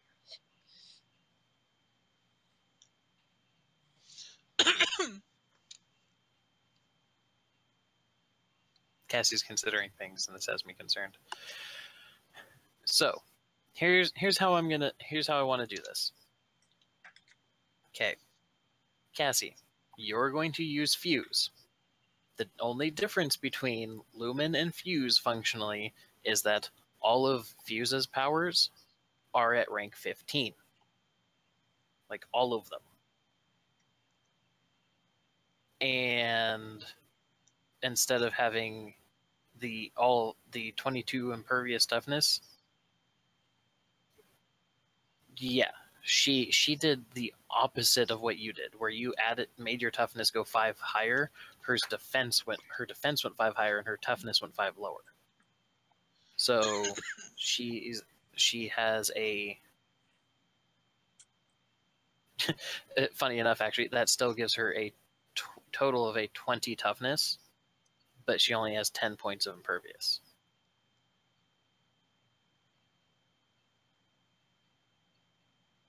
Yeah, that's pretty much the whole thing. Okay. So, what is Fuse doing?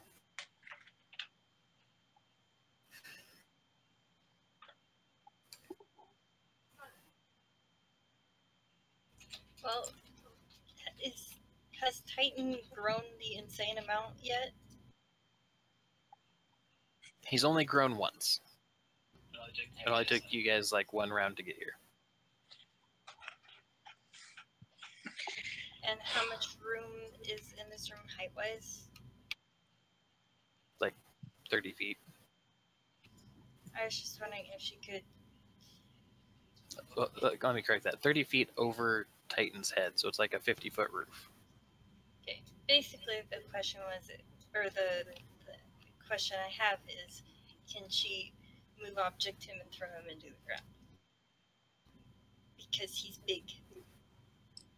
But that means that he has a lot of weight to hit the ground with. He has the density power, and you guys would know this. So he, for what his weight would normally be at his size, he's 3 times heavier. Also, to use move object to lift him up, you have to make a grapple check against him. He's really hard to grapple. Alright, I was just curious if I could do that because, like, basically the question, the reason I was wondering was because I knew that he grew in density and size every time he grew up. That's why I wanted to know. Mm-hmm. Right now, if you succeeded at the grapple, yes, you would be able to. You'd be able to lift him. All right. The moment he grows again, no. That's what she wants to do then, because right now is the opportunity to do that. Mm-hmm. Josh, check your whispers. Oh. And Casey, you too.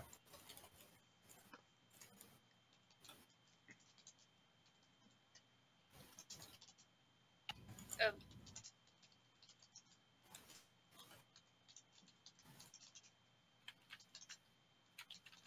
Oh, what? Did you add damage to the character sheet for move object?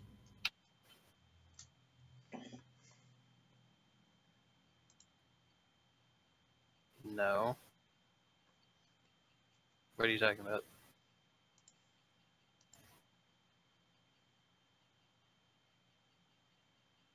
Oh, no, right. You added damage onto that. Oh, I didn't remember having damage on there. That's what the power extra is. Oh. Because remember, we took away your blast, and you're like, I'm just going to use move object to punch people. Okay. Well, either way, she's going to do the grapple thing and try and use his own weight, because I think that does more damage right now. Maybe.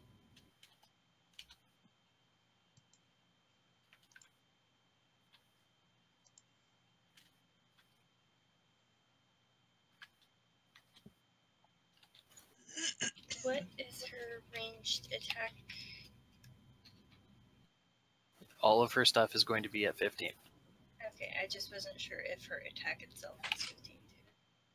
Yeah, she is balls to the wall offense. All of her powers and her attacks are all at 15.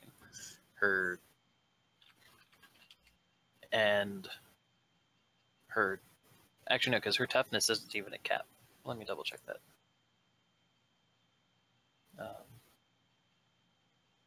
No, yeah, her toughness is all of a plus 10. It's her reflex that was the one that way up there. Yeah. Okay. So I have to do the grapple is the d20 plus my range Plus your attack. and plus the power, right? Yes.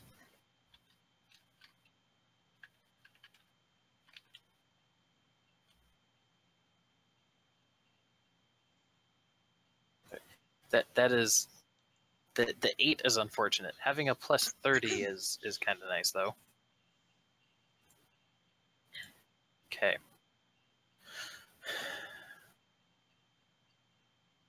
Oh damn it! I didn't mean to close that.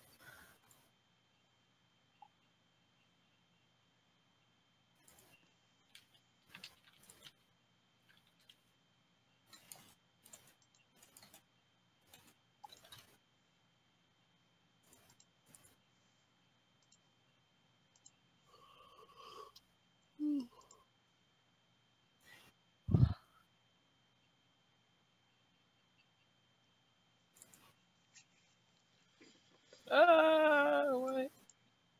What's going on? Okay.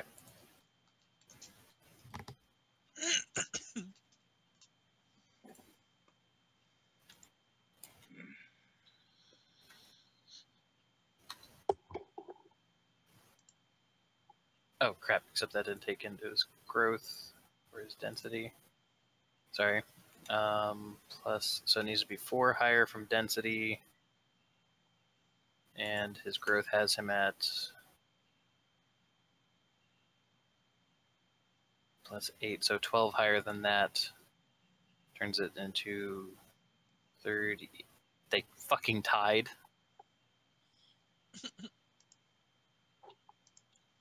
Tied. Tie goes to attacker, defender. I don't remember. What is it we've been doing? Defender, I think? I don't know. As far as I know, in most games, it's usually ties go to the defender, but I couldn't say for sure what it is in this one. Unless mutants and masterminds follows Munchkin rules, where tie goes to attacker, I believe. Yeah, we'll just go ahead and do that and call it good. So yes, you successfully grapple him.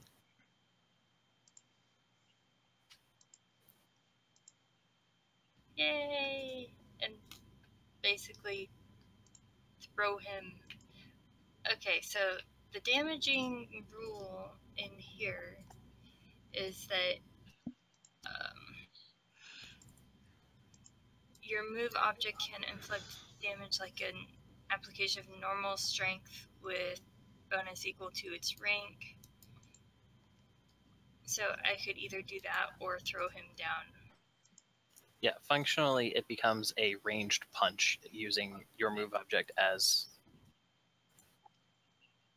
Why are you typing into that? Because I'm fancy, and I like to. Okay, now exit the cell.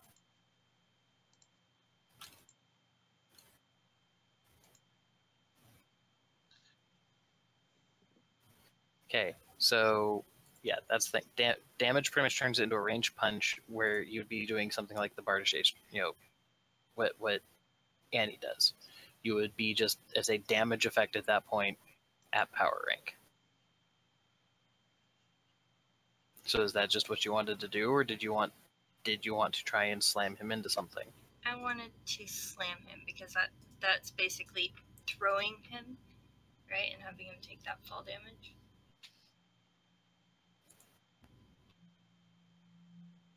Is that what that does? That's what you said that it did for the... Yes. Okay.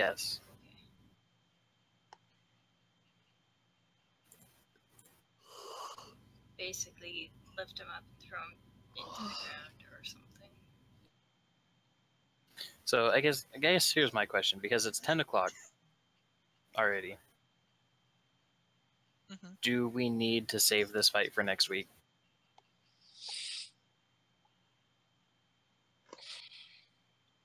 I'm kind of fine to stay awake. Yeah, I'm gonna say that I shouldn't really have a vote because I'm gonna be here like all night anyway. So I'd say it's Mhm. Casey. Yeah, because I don't work tomorrow. And I have to get Cassie to a thing at 8 in the morning. So yeah, let's just do it. We'll just do this fight next week, and I'll get Not tomorrow. Anyway. Tomorrow's Wednesday. Tomorrow's Tuesday. Tomorrow's Tuesday. Whatever. I have to go to work tomorrow. The good thing is the turn order should still be there, right? Yeah. Yeah, So I know it'll it say. saves where tokens are. Yes, it'll save the turn order.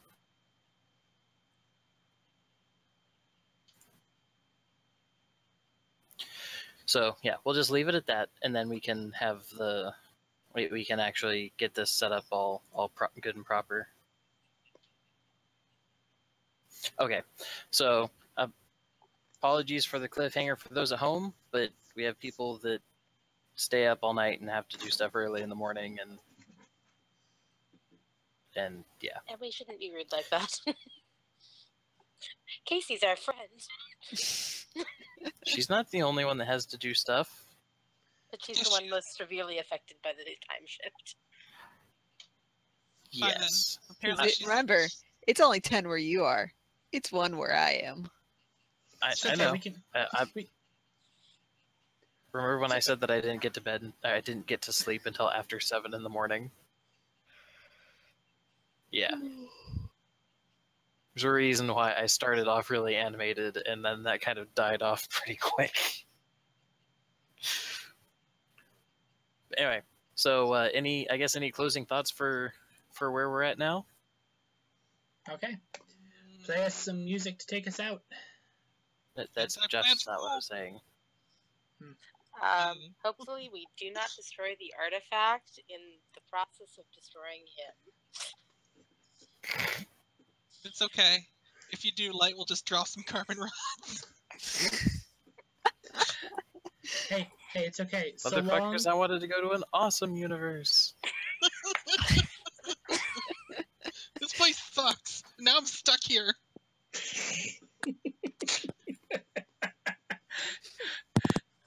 I would have to comment on this.